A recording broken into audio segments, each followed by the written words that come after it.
হযরত বেলাল প্রত্যেকদিন আযান দেয়, হাইয়া আলাস সালাহ। হযরত বেলাল প্রত্যেকদিন আযান দেয়, হাইয়া আলাল ফালাহ। প্রত্যেকদিন আযান দিলে মানুষগুলা নামাজের জন্য দৌড়ায়। একদিন হযরত বেলাল হাইয়া আলাস সালাহ বলে না, হাইয়া আলাল ফালাহ বলে না, হযরত বেলাল বলে হাইয়া আলাল জিহাদ। এই কথা শোনার পরে মসজিদে নববীর আশেপাশে এক ঘরের মধ্যে এক মহিলা প্রত্যেকদিন যখন ওই বেলাল আযান দিত, মহিলা উঠিয়া নামাজ পড়তো। ওই মহিলা নামাজ পড়ে কোরআন তিলাওয়াত করত। এই মহিলা যখন শুনেছে বেলাল ওই আযানের সুরের ধ্বনি দিয়ে দিয়েছে, যখন বেলাল বলেছে হাইয়া আলাল জিহাদ, ওই মহিলা আজকে ঘুম থেকে না উঠে ওই মহিলার চোখ দিয়া টপ টপ করে পানি পড়তেছে। ওই মহিলার পাশে শুয়ে আছে মহিলার 7 বছরের একটা সন্তান। ওই সন্তানটা ওই মহিলা মাকে ডাক দিয়া বলে, মা। প্রত্যেকদিন হযরতে বেলাল যখন আযান দেয়, হাইয়া আলাস সালার সাউন্ড যখন দেয়, হাইয়া আলাল ফালার সাউন্ড যখন প্রত্যেকদিন হযরতে বেলাল দেয়, ও মা তুমি উঠে নামাজ পড়ো আর কোরআন তিলাওয়াত করো। ও মা আজকে কেন কান্না করতেছো তুমি আমারে জানাইয়া দাও। ওই মহিলাটা বলে, রে সন্তান, এই বেলাল প্রত্যেকদিন হাইয়া আলাস সালার সাউন্ড দেয় আমি জানি। যখন বেলাল বলে হাইয়া আলাল ফালাহ, তখন আমি ঘুম থেকে উঠে নামাজের মধ্যে দাঁড়াইয়া যাই। এই বেলাল 1 মাস 2 মাস আগে এই সাউন্ড যখন দিয়েছিল হাইয়া আলাল জিহাদ, আমার স্বামী তোমার বাবা হাইয়া আলাল জিহাদের সাউন্ড শুনিয়া আমাকে বলেছে, বিবি আমার তরবারিটা দাও, আজকে নামাজ কার জন্য পড়ব। হযরতে বেলাল তো আমার নবীর কথা অনুযায়ী আযান দেয়। হযরতে বেলালের আযানের ধ্বনি ছাড়া সূর্য তো ওঠে না, হযরতে বেলালের আযানের ধ্বনি ছাড়া তো দিনও হয় না। ও স্ত্রী আমার তরবারিটা দাও, আমি জিহাদের ময়দানে যাব। যখন ওই মা সন্তানটাকে বলা আরম্ভ করলেন, এরে সন্তান, তোমার মা তোমার বাবা যখন ওই তরবারিটা নিয়া আমার কাছ থেকে বিদায় নিয়ে নিল, ওই জিহাদের ময়দান থেকে তোমার বাবা আর ফিরে আসে নাই। তোমার বাবা শহীদের কাতারে সাবিল হয়ে গেছে। আজকে ওই বেলাল আগের মতোই সাউন্ড দিয়েছেন, হাইয়া আলাল জিহাদ। এটা মানে হলো জিহাদের দিকে আসো, নামাজ পড়ে জিহাদের ময়দানে যাওয়া লাগবে। নামাজ পড়ে কাফের বেঈমানের বিরুদ্ধে পরিপূর্ণ যুদ্ধের ময়দানে যাওয়া লাগবে। হযরতে বেলাল এই সাউন্ড দেওয়ার পর ওই মহিলার চোখ দিয়া যখন টপ টপ করে পানি পড়া আরম্ভ করলো, ওই মহিলা বলল, সন্তান আমার, আমি নবীকে কতটা মহাব্বত করি জানো, আমি নবীকে কতটা ভালোবাসি জানো। বলে ওই নবীর কথা শুনিয়া যখন আমার স্বামী তোমার বাবা যখন চলে গেল, আমি আফসোস করি নাই, কারণ আমি সারা জীবন গর্ব করে করে বলতে পারবো আমার স্বামী জিহাদের ময়দানে শহীদ। আজকে বেলাল আযান দিয়েছেন, হাইয়া আলাল জিহাদের সাউন্ড দিয়েছেন, আমার তো স্বামী নাই। এই হাইয়া আলাল জিহাদের সাউন্ড বলতে কি জানো? এই হাইয়া আলাল জিহাদের সাউন্ড হলো এই বান্দারা আশিকে রাসূলের দলেরা, তোমরা কে আছো তরবারি নিয়ে, তোমাদের ঢাল নিয়ে তোমরা মসজিদে নববীতে চলে আসো। ফরজ নামাজ আদায় করার পরে কাফেরদের বিরুদ্ধে যুদ্ধের ময়দানে যাওয়া লাগবে। এরে আল্লাহর গোলাম, ওই মহিলা সন্তানটাকে বলে, এরে সন্তান, আমি কেন কান্না করি জানো? আজকে হযরতে বেলালের এই সাউন্ড শোনার পরে আমার তো কোনো উপযুক্ত সন্তান নাই, আমার স্বামী নাই, নাই, আমার বাবা নাই, কেউ নাই, উপযুক্ত কেউ নাই যাকে আমি রহমাতুল লিল আলামিনের ওই ডাকে সাড়া দিয়া জিহাদের ময়দানে পাঠাতে পারবো। যখন এই কথা বললেন, সন্তান বলে, মা আমার বাবা যেই লাইনে চলে গেছে, শহীদদের কাতারে গিয়া তোমাকে শহীদ স্বামীর স্ত্রী বানায়া দিয়েছে। ও মা, তুমি সাক্ষী থাকো, সাক্ষী থাকো, আমি তোমার সন্তান। 7 বছর হতে পারি, কিন্তু নবীর মহব্বত অন্তরে আমার বেশি। ও মা, তুমি সাক্ষী থাকো, আমি জিহাদের ময়দানে যাব, আর ওই জিহাদের ময়দান থেকে আমি শহীদ না হইয়া ফিরব না। এরে আল্লাহর গোলাম, ওই সন্তানটাকে মা যখন এই কথা বলার পরে সন্তানটাকে কুলে নিয়া, মা সন্তানটাকে নিয়ে যখন মসজিদে নববীতে চলে গেলেন, ফজরের নামাজের পর মসজিদে নববীর সামনে সবাই লিস্টি করতেছে, রহমাতুল লিল আলামিন সামনে দাঁড়ানো, এক কাতারের মধ্যে সাহাবায়ে কেরামরা দাঁড়ানো। যুদ্ধের ময়দানে কে যাবে, কে কোথায় থাকবে, কে কোন জায়গায় যাবে, সবাই যখন এই বলা বলি আরম্ভ করলো, ওই মহিলাটা 7 বছরের সন্তানটা নিয়ে কাতারে যে হাজির হয়ে গেল। ওই কাতারে হাজির হওয়ার পর তখন ওই সাহাবীরা বলা বলি করতে লাগলো, যুদ্ধের ময়দানে মহিলারা যাবে না, ওই যুদ্ধের ময়দানে তুমি কেন এসেছো, তোমাকে নেওয়া হবে না, ওই যুদ্ধের ময়দান তো সাহাবীদের জন্য বরাদ্দ, পুরুষরা যাবে, তোমার মহিলার কোনো যাওয়া যাবে না, মহিলা যাইতেও পারবা না। ওই মহিলা চোখ দিয়া টপ টপ করে পানি পড়ে আর নবীর মহাব্বত নিয়ে কাঁদে। হাইয়া আলাল জিহাদ। বেলাল যখন সাউন্ড দিয়া দিয়েছে, হযরতে বেলালের সাউন্ড শুনে মহিলা আর সহ্য করতে পারে নাই। নবীর মহাব্বত অন্তরের মধ্যে নিয়া, ছোট্ট বাচ্চাটাও নবীর মহাব্বত নিয়া যখন কাতারের মধ্যে চলে আসছে, ওই মহিলা বলে, আমি যোদ্ধা না, যোদ্ধা যদি দেখতে চাও আমার কুলে তাকাইয়া দেখো, আমার এই 7 বছরের সন্তান হলো তোমাদের সহযোদ্ধা। এরে নবীর উম্মতের দল, এরে বান্দা, ওই সন্তানটাকে নিয়ে যখন দাঁড়ায় রইলেন, সাহাবায়ে কেরামরা বলতে লাগলেন, আপনি এখান থেকে চলে যান। একটু পরে যখন সাউন্ড একটু উঁচু হয়ে গেল, আমার রহমাতুল লিল আলামিনের কান বরাবর যখন পৌঁছায় গেল, আমার পয়গম্বর বলেন, কে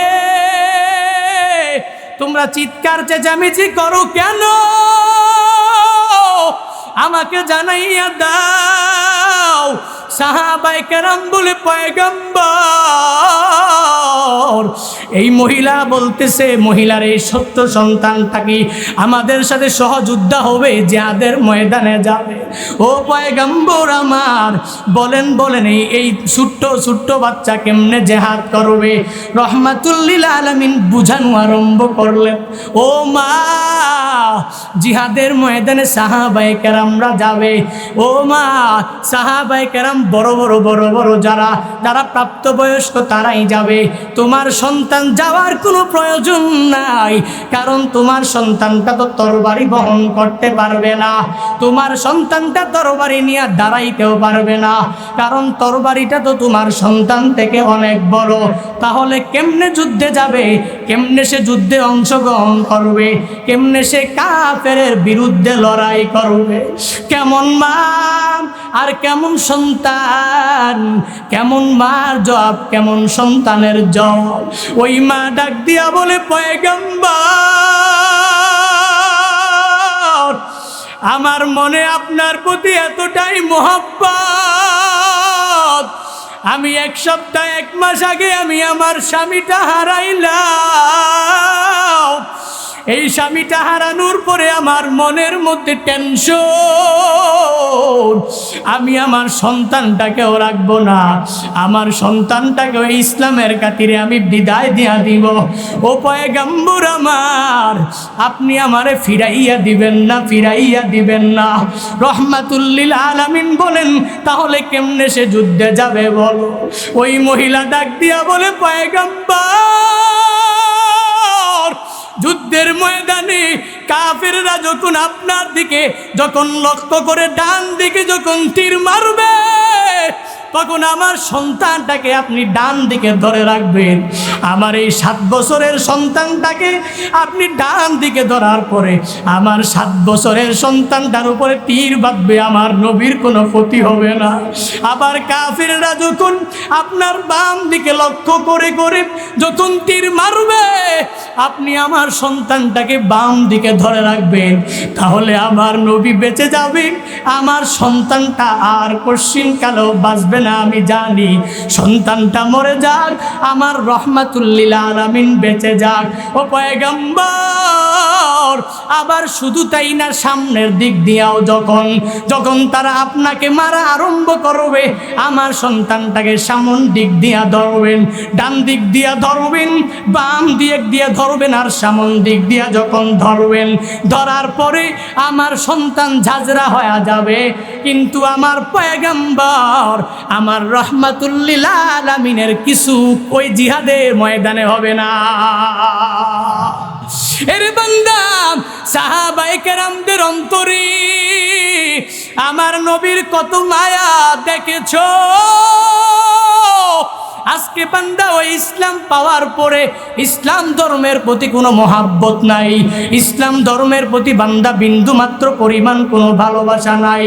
এরে বান্দা, তখন আমার রহমাতুল লিল আলামিন তবুও ফিরাইয়া দিলেন, বলে না না, এই ছোট্ট সন্তানটাকে ওয়াদা দিয়া দিলাম, এ সন্তান তুমি যাও যাও, যখন তুমি বড় হইবা তখন আমি রহমাতুল লিল আলামিন জিহাদের ময়দানে তোমাকে নিয়ে যাব।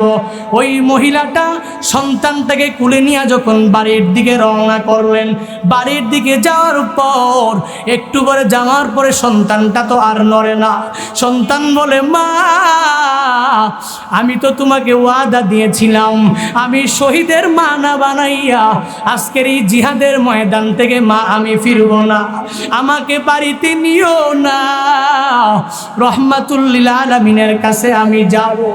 অনেক পারাপারি করে ওই মার কুল থেকে যখন নিচে লাফ দিয়া পড়ে গেলেন, 7 বছরের সন্তান রহমাতুল লিল আলামিনের কাছে দৌড়া গেলেন। নবী বললেন, কেন এসেছো আবার? তোমাকে না বিদায় দিয়া দিলাম, ওয়াদা দিয়া দিলাম যে আমি বড় হলে তোমাকে জিহাদের ময়দানে নিয়ে যাইব। ওই ছোট্ট সাহাবী বলে, পয়গম্বর আমি যখন ছোট, এখনো ছোট, আমার মা যখন ওই পাকের ঘরে যখন চুলার মধ্যে রান্না করে, আমি তাকায়া তাকায়া দেখি পয়গম্বর আমার মা যখন লাকড়ি দিয়ে আগুন জ্বালায়, ওই চুলার মধ্যে দেখি ছোট্ট ছোট্ট লাকড়িগুলা দিয়ে আগে আগুন জ্বালায়। ওই ছোট্ট লাকড়ি দিয়া আগুন জ্বালানোর পরে পুরা চুলা ভরে আগুন ধরে যায়, তখন ভাত পাক হয়ে যায়, তখন তরকারি পাক হয়ে যায়। তবে আগুন জ্বালাইছে ছোট্ট ছেলে, এই ছোট্ট ছেলের মাধ্যমে আগুন জ্বলবে, ছোট্ট একটা লাকড়ির মাধ্যমে আগুন জ্বলবে পুরা চুলার মধ্যে। ও পয়গম্বর, আমি ওই চুলা দেখে দেখে শিখেছি পয়গম্বর। ও পয়গম্বর আমার, ওই যুদ্ধের ময়দানে যখন আপনি যাবেন, আবু বকর যখন আপনার সাথে যাবে, ওসমান যখন আপনার সাথে যাবে, আলী যখন আপনার সাথে যাবে, যখন আপনার সাথে হানজালা যাবে, ও পয়গম্বর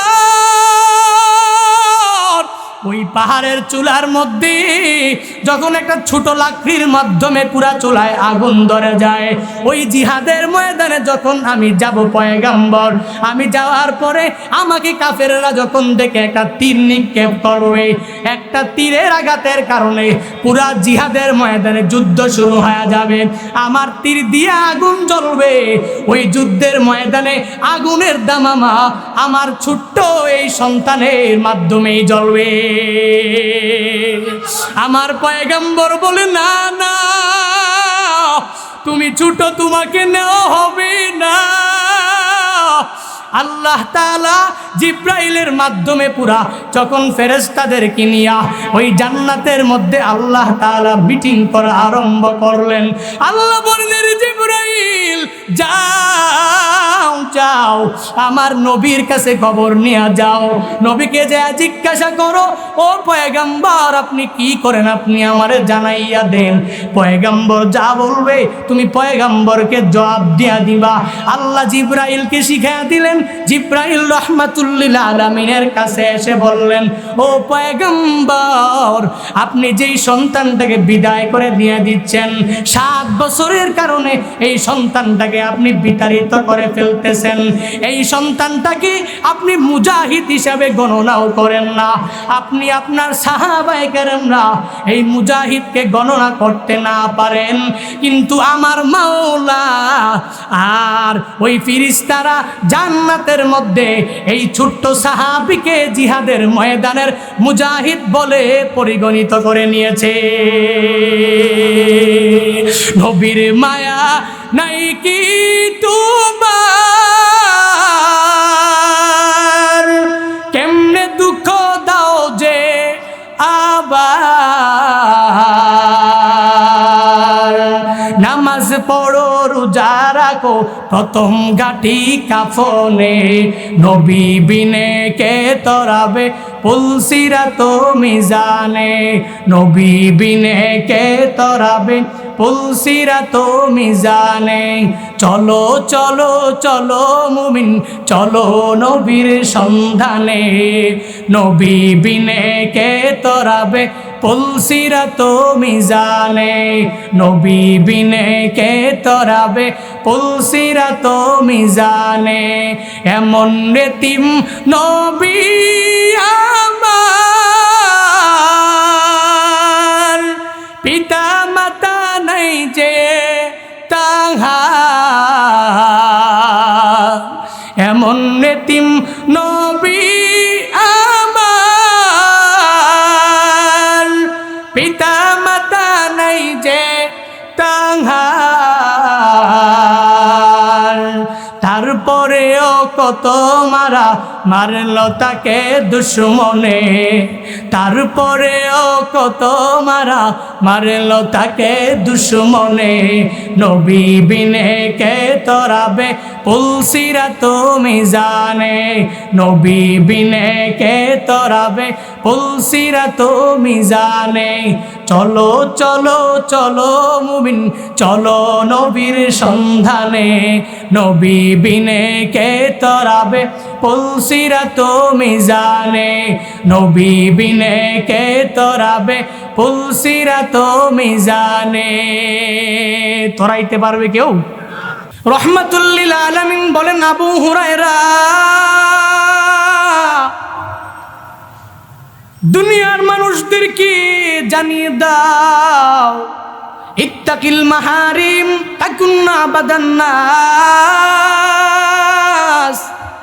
দুনিয়ার মানুষগুলা যদি আল্লাহ তাআলার কাছে সবচেয়ে বড় ইবাদতকারী হতে চায়, আল্লাহ তাআলার কাছে সবচেয়ে দামি বান্দা হতে চায়, তাহলে তারা যেন পরিপূর্ণ গুনাহ ছেড়ে দেয়। সগীরা গুনাহ দূরের কথা, কবিরা গুনাহ দূরের কথা, এই গুনাহের ধারে কাছেও যাতে বান্দাটা না যায়।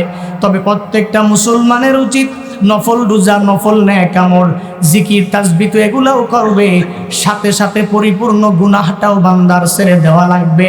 দুনিয়াতে কত আল্লাহর বান্দা আছে নফলের দিকে অনেক গুরুত্ব দেয়। আমিও যদি বলি এর বান্দা নফল রোজা রাখো, নফল নেক আমল করো, তাসবিহ করো, কোরআন তিলাওয়াত বেশি বেশি পড়ো, এই নফলগুলো আদায় করো, আর এই নফলের পাশাপাশি যদি আমি আবার গুনাহের মধ্যে নিমজ্জিত হয়ে যাই, যদি আমি গুনাহ বহাল রেখে দেই, তাহলে এরে গোপালগঞ্জের মুসলমান বলো বলো বলো, এই নফল দিয়া আমার 1 আটানা পরিমাণ ফায়দা হবে। 1 আটানা পরিমাণ ফায়দা হবে না যদি আমি গুনাহ না ছেড়ে দেই।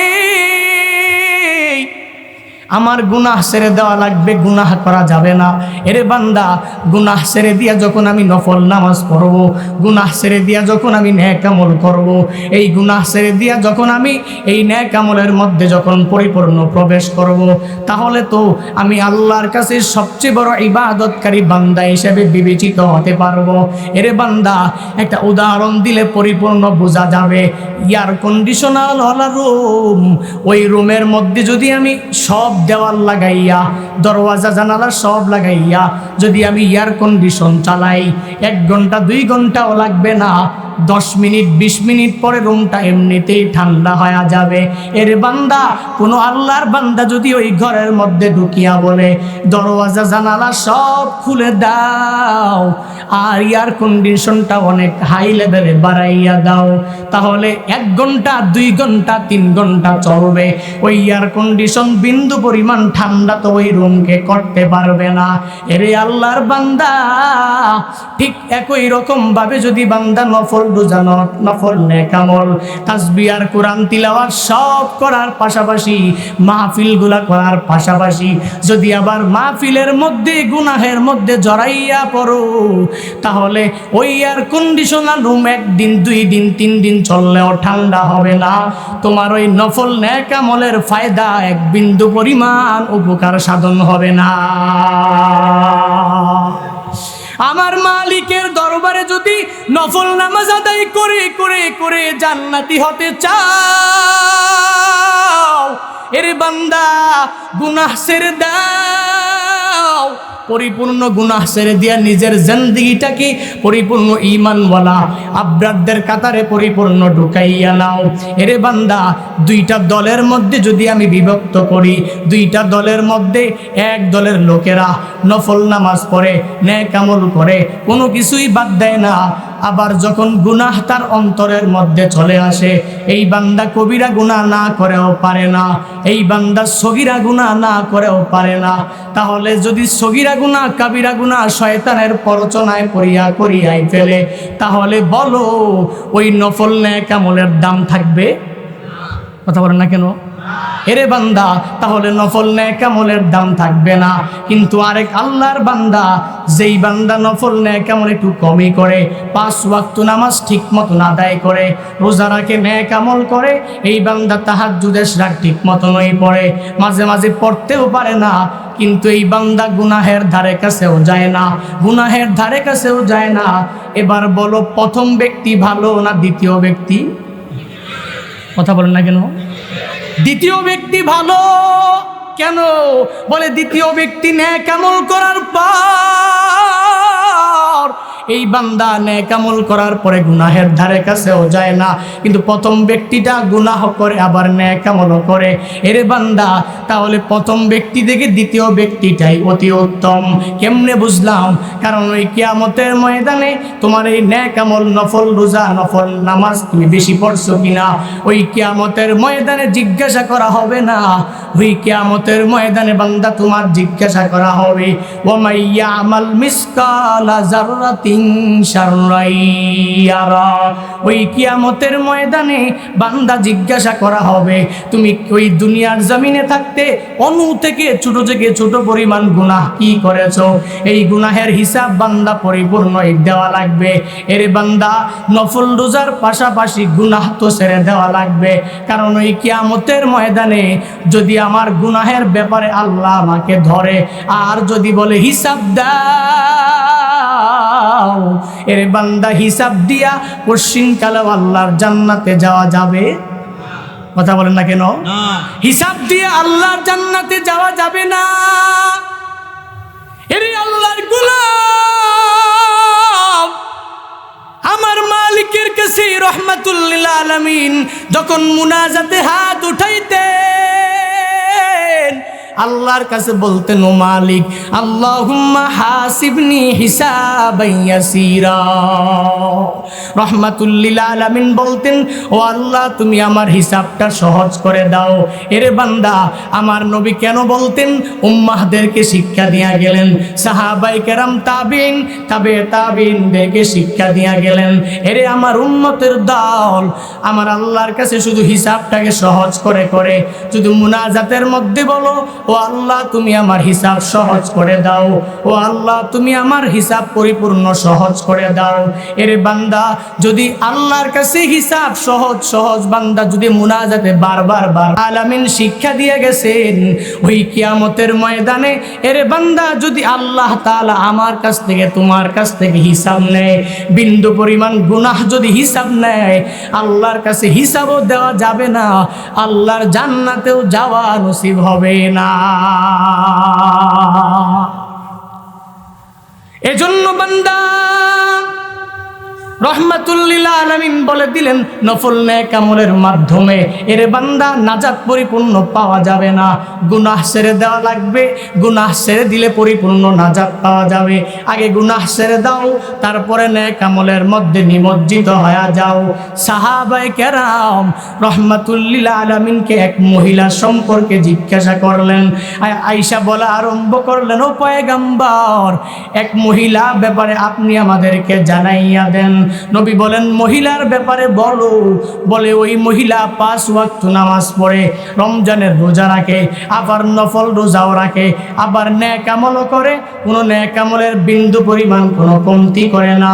24 আওয়ার্স ওই মহিলা নেক আমলের মধ্যেই নিমজ্জিত থাকে। ও পয়গম্বর আমার, এই মহিলার ব্যাপারে জানায়া দেন, মহিলা কোথায় যাবে? এই মহিলা জান্নাতে যাবে নাকি জাহান্নামে যাবে?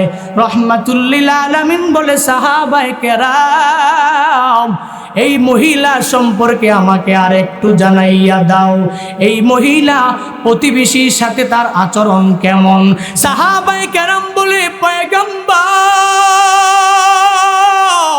এই মহিলা 5 বেলার নামাজ পড়ে, রোজা রাখে, নেক আমল করে, কিন্তু এই মহিলা প্রতিবেশীর সাথে ভালো আচরণ করে না, দুর্ব্যবহার করে। নবী বলে, ও সাহাবায়ে কেরাম এই মহিলা জান্নাতে যাবে না, বরং এই মহিলা জাহান্নামী হয়ে যাবে। রহমাতুল লিল আলামিনের কাছে সাহাবায়ে কেরাম বলে, পয়গম্বর আরেকটা মহিলা 5 ওয়াক্ত নামাজ পড়ে, রমজান মাসে রোজা রাখে, নেক আমল করে, এই মহিলাটা 5 বেলার নামাজ যত্ন সহকারে আদায় করে, এই মহিলা রমজানের রোজাও রাখে, নেক আমল করে, কিন্তু এই মহিলা বড় জোর সুন্নতে মুআক্কাদাগুলো আদায় করে। এই মহিলা বেশি নফল রোজা, নফল নেক আমল করতে পারে না। তবে এই মহিলা প্রতিবেশীর সাথে তার আচরণ ভালো, সে গুনাহের দ্বারে কাছেও যায় না, অন্যের মনে কষ্ট দেয় না, অন্যের মনে আঘাত দেয় না। ও পয়গম্বর এই মহিলার ব্যাপারে জানায়া দেন। নবী বলেন, এই মহিলা যদিও একটু আমল করে কম, ইমানটা মহিলার বড়ই মজবুত। এই মহিলা ইমানটাকে মজবুত করে নেক আমল করে গুনাহ ছেড়ে দিয়েছে। এই মহিলা জাহান্নামী না, এই মহিলা আল্লাহর জান্নাতে যাবে। আতিনা ফি দারে দুনিয়া না হাসান, আতিনা ফি দারে উকবানা হাসান, ইয়া গিয়াসল মুস্তাগীসিন নাহদিনা লফদিকারা বিল উলুমে ওয়াল গিনা।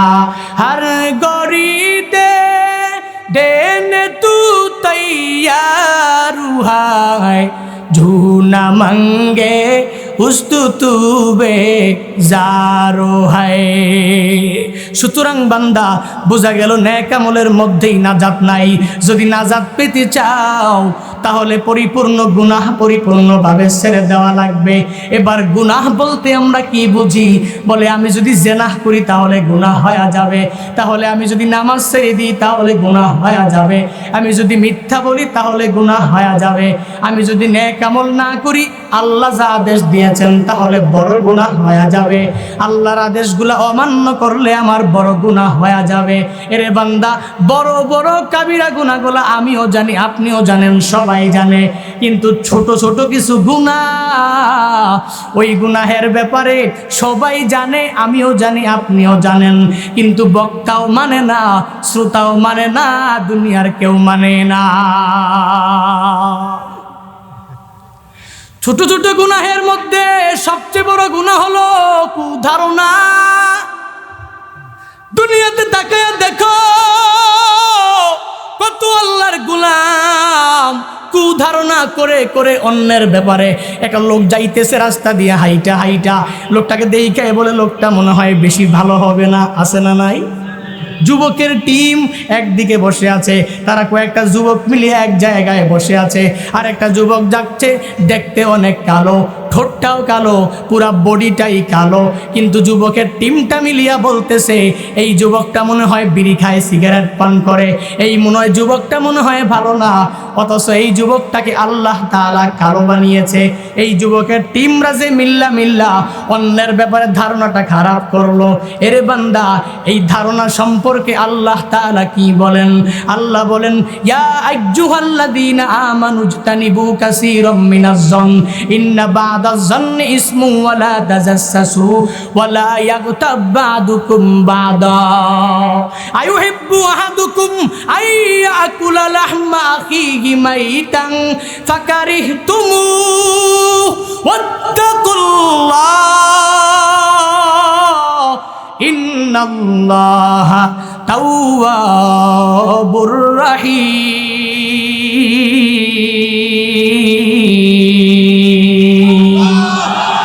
আল্লাহ তাআলা বলেন, এর ঈমানদারের দল, ইজতানিবু কাসীরাম মিনাজ-যন্নি ইন্না বা'দাজ-যন্নি ইসমুন। আল্লাহ বলেন, রে গোলাম, দুনিয়াতে খারাপ কাজ থেকে নিজেকে বাঁচাইয়া রাখো। ইজতানিবু, বাঁচায়া রাখো, কাসীরাম মিনাজ-যন, তোমরা যে অধিকাংশ সময়ে অন্যের ব্যাপারে ধারণা করো, এই ধারণা থেকে বাঁচাইয়া রাখো।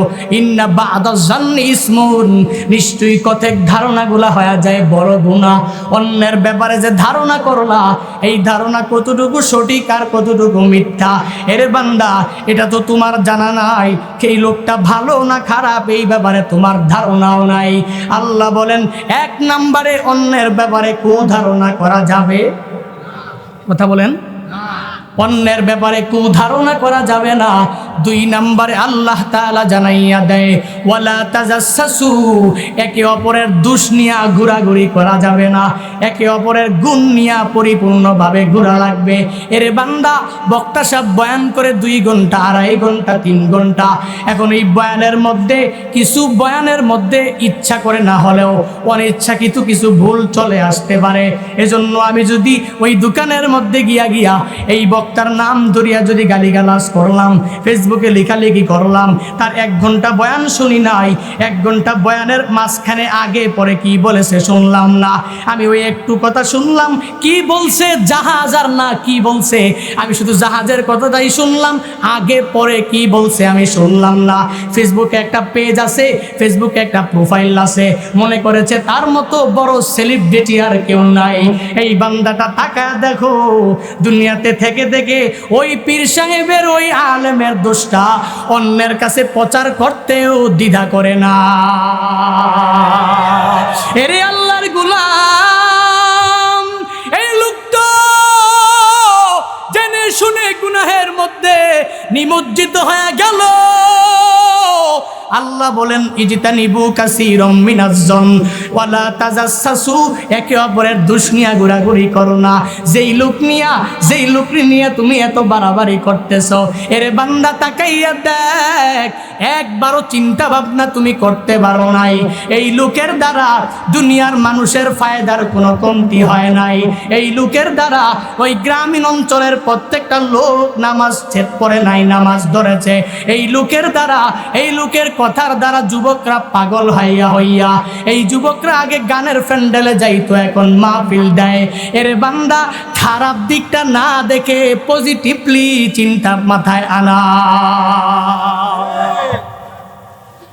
এজন্য বান্দা, গুনাহগুলোতে আমরা অনেক বড় বড় গুনাহগুলোকে আমরা গুনাহ মনে করি। ছোট ছোট যত গুনাহগুলো আছে, এই গুনাহগুলোতে আমরা অনেক গুনাহ মনে করি না। 1 নম্বরে আমরা অন্যের ব্যাপারে কুধারণা করি, কুধারণা করা যাবে না। তারপরে 2 নম্বরে অন্যের দোষ নিয়ে ঘোরাঘুরি করা যাবে না। 3 নম্বরে অন্যের ব্যাপারে গীবত করা যাবে, ওয়ালা ইয়াগতাব বা'দুকুম বা'দা। আল্লাহ জানায়া দেয়, পরস্পরের গীবত করা যাবে না। পরস্পর গীবত না করে, দোষ না খুঁজে। এরে বান্দা, এখনো সময় আছে, গুনাহ ছেড়ে দিয়ে পরিপূর্ণ নেক আমল ধরে ফেলো। এরে যুবক আল্লাহর গোলাম, এখনো সময় আছে। ওই মাহফিল করার পাশাপাশি 5 বেলার নামাজ ঠিক মতন ধরো, রমজানের রোজা রাখো আর নেক আমল করো। সাহাবায়ে কেরামদের রাসূলের জামানায় যুবকরা তাদের চরিত্র কেমনে গঠন করেছিল। এরে বান্দা, ওই সাহাবায়ে কেরামের জমানার ওই যুবকদের মতো হয়ে যাও। কেমন ছিল সাহাবায়ে কেরামদের যুবকরা বান্দা, কেমন ছিল? পরিপূর্ণ এই ঘটনাটা বললে পরিপূর্ণ বুঝে আসবে। এরে বান্দা, এক যুবতী মহিলা মরুভূমি দিয়ে হাঁটে হাঁটে এক জায়গা থেকে আরেক জায়গায় যাবে। ওই যুবতী মহিলা এক জায়গা থেকে আরেক জায়গায় যাওয়ার জন্য যখন রওনা করলো, পথিমধ্যে বাড়ি নাই, ঘর নাই, আশেপাশে মরুভূমি, কোনো কিছুই নাই, কোনো মানুষ নাই। ওই মহিলার মনের মধ্যে বড় টেনশন। এখন যদি অন্য কোনো লোক এসে আমার ইজ্জতের উপরে হরণ করে, আমার ইজ্জতের উপরে আঘাত হানে, তাহলে আমি কিছুই বলতে পারবো না, এই যুবককে আমি কিছুই করতে পারবো না। ওই মহিলার মনের মধ্যে টেনশন জেগে উঠলো। রহমাতুল লিল আলামিনের জামানা, মহিলা মরুভূমি দিয়ে হাঁটে। একটু পরে মহিলাটা তাকাইয়া দেখে সামনে থেকে অনেক দূর থেকে একটা যুবক মহিলার দিকে অনেক দৌড়ে সামনে আসতেছে। ওই মহিলা মনে মনে চিন্তা করে, আমি যেই চিন্তার মধ্যে ছিলাম, মনে হয় এই যুবকটা আসার পর আমার ইজ্জত হরণ করবে, আমার ইজ্জতের উপরে আঘাত হানবে। ওই মহিলা পরিপূর্ণভাবে ভয়ে কাঁপতে লাগলেন। এই মহিলার মনের মধ্যে চিন্তা, আজকে এই যুবক থেকে আমি রেহাই পাবো না। মহিলা কাঁপতে কাঁপতে হাঁটে। একটু পরে যুবকটা দৌড়ে আসে মহিলার কাছে। যখন আসলো, ওই মহিলার কাছে আসিয়া মহিলাকে বলতে আরম্ভ করলো, মা। ওই যুবক ডাক দিয়া বলে, মা, তুমি কেন কাঁপতেছো? তোমার মনের মধ্যে টেনশন কি? রাস্তা কি হারায় ফেলেছো? এই মরুভূমির মধ্যে বাড়ি নাই, ঘর নাই, কিছুই নাই। এই বিশাল মরুভূমির মধ্যে কোনো লোক নাই, মানুষ নাই, কিচ্ছুই নাই। এই বিশাল মরুভূমি থেকে তুমি হারায় গেছো। আমি তোমার পথ দেখায়া দিব, আমি তোমার দুইটা সাহায্য করব। যদি পথ হারায় ফেলো, আমি তোমার বাড়ি পর্যন্ত পৌঁছায় দিব, আর তোমার ভয়ে কাঁপা লাগবে না। অন্যান্য যুবক যদি তোমার ইজ্জতের উপরে আঘাত হানার জন্য চেষ্টা করে, তাহলে ওই যুবকের বিরুদ্ধে আমি যুদ্ধ ঘোষণা করব। ওই মহিলা ডাক দিয়া বলে, রে যুবক সন্তান, এই যুবক, তুমি কি এই এলাকার না? বলে, হ্যাঁ হ্যাঁ, আমি এই এলাকারই যুবক। তাহলে এই এলাকার যুবকরা তো এরকম না, এরকম তো হওয়ার কথাও না। আমি তো শুনেছি এই এলাকার যুবকরা মহিলা দেখলেই মহিলার উপরে ঝাঁপিয়ে পড়ে। এই এলাকার যুবকরা মহিলাদের ইজ্জত পরিপূর্ণ হরণ করে। এই এলাকার যুবকরা মহিলাদেরকে সম্মান দেয় না। ওই যুবক ডাক দিয়া বলে, মা, আমি যুবক এক সপ্তাহ আগে ওই রকম ছিলাম। আমি যুবক এক সপ্তাহ আগে তোমার মতো ওই রকম কন্যা সন্তান যখন আমি দেখতাম, যখন আমি মহিলা দেখতাম, ওই মহিলার ইজ্জত হরণ করে আমি নিয়ে যাইতাম। ওই মহিলার সাথে আমি জেনার মধ্যে পরিপূর্ণ লিপ্ত হয়ে যাইতাম। ও মা, এক সপ্তাহ আগে আমি রহমাতুল লিল আলামিনের হাতে কালিমা পড়িয়া মুসলমান হয়েছি। আমার পবিত্র কালামুল্লাহ শরীফ আমাকে এটা শিক্ষা দেয় নাই। আল্লাহ তাআলা জানায়া দিয়েছেন, আল্লাহ তাআলা ওই কোরআনে বলে দিয়েছেন, এই বিশাল মরুভূমি, এই বিশাল মরুভূমিতে পৃথিবীর কোনো মানুষ নাই। এই বিশাল মরুভূমিতে কোনো মানুষ নাই, কোনো গাছগাছালি, বাড়ি গাড়ি নাই। তবে আমার মনের মধ্যে চিন্তা, এই এলাকার মধ্যে কেউ নাই, কেউ নাই। এরে মা, আমি জানি আমার রহমাতুল লিল আলামিন দেখবে না, আবু বকর দেখবে না, ওমর, উসমান, আলী আমাকে কেউ দেখবে না। তবে পৃথিবীর কেউ না দেখলেও আমার আল্লাহ আছেন, আল্লাহ দেখবে কি দেখবে না? ওহুয়া মাআকুম আইনামা কুনতুম আল্লাহু বিমা তা'মালুনা বাসীর।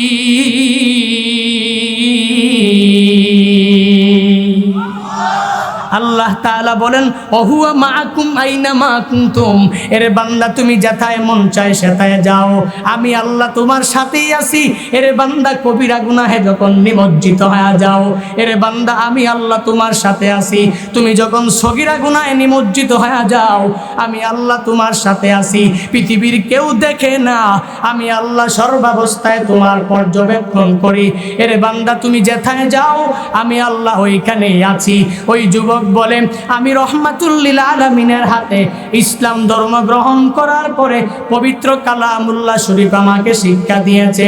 এর যুবক, আমি তো বলি ওই সাহাবায়ে কেরামদের জমানার যুবকরা ইসলাম ধর্মের অন্তর্ভুক্ত মুসলমান হওয়ার পরে তারা মহিলা দেখলে সম্মান জানাইতো, মহিলা দেখলে পরিপূর্ণ মর্যাদা দিত।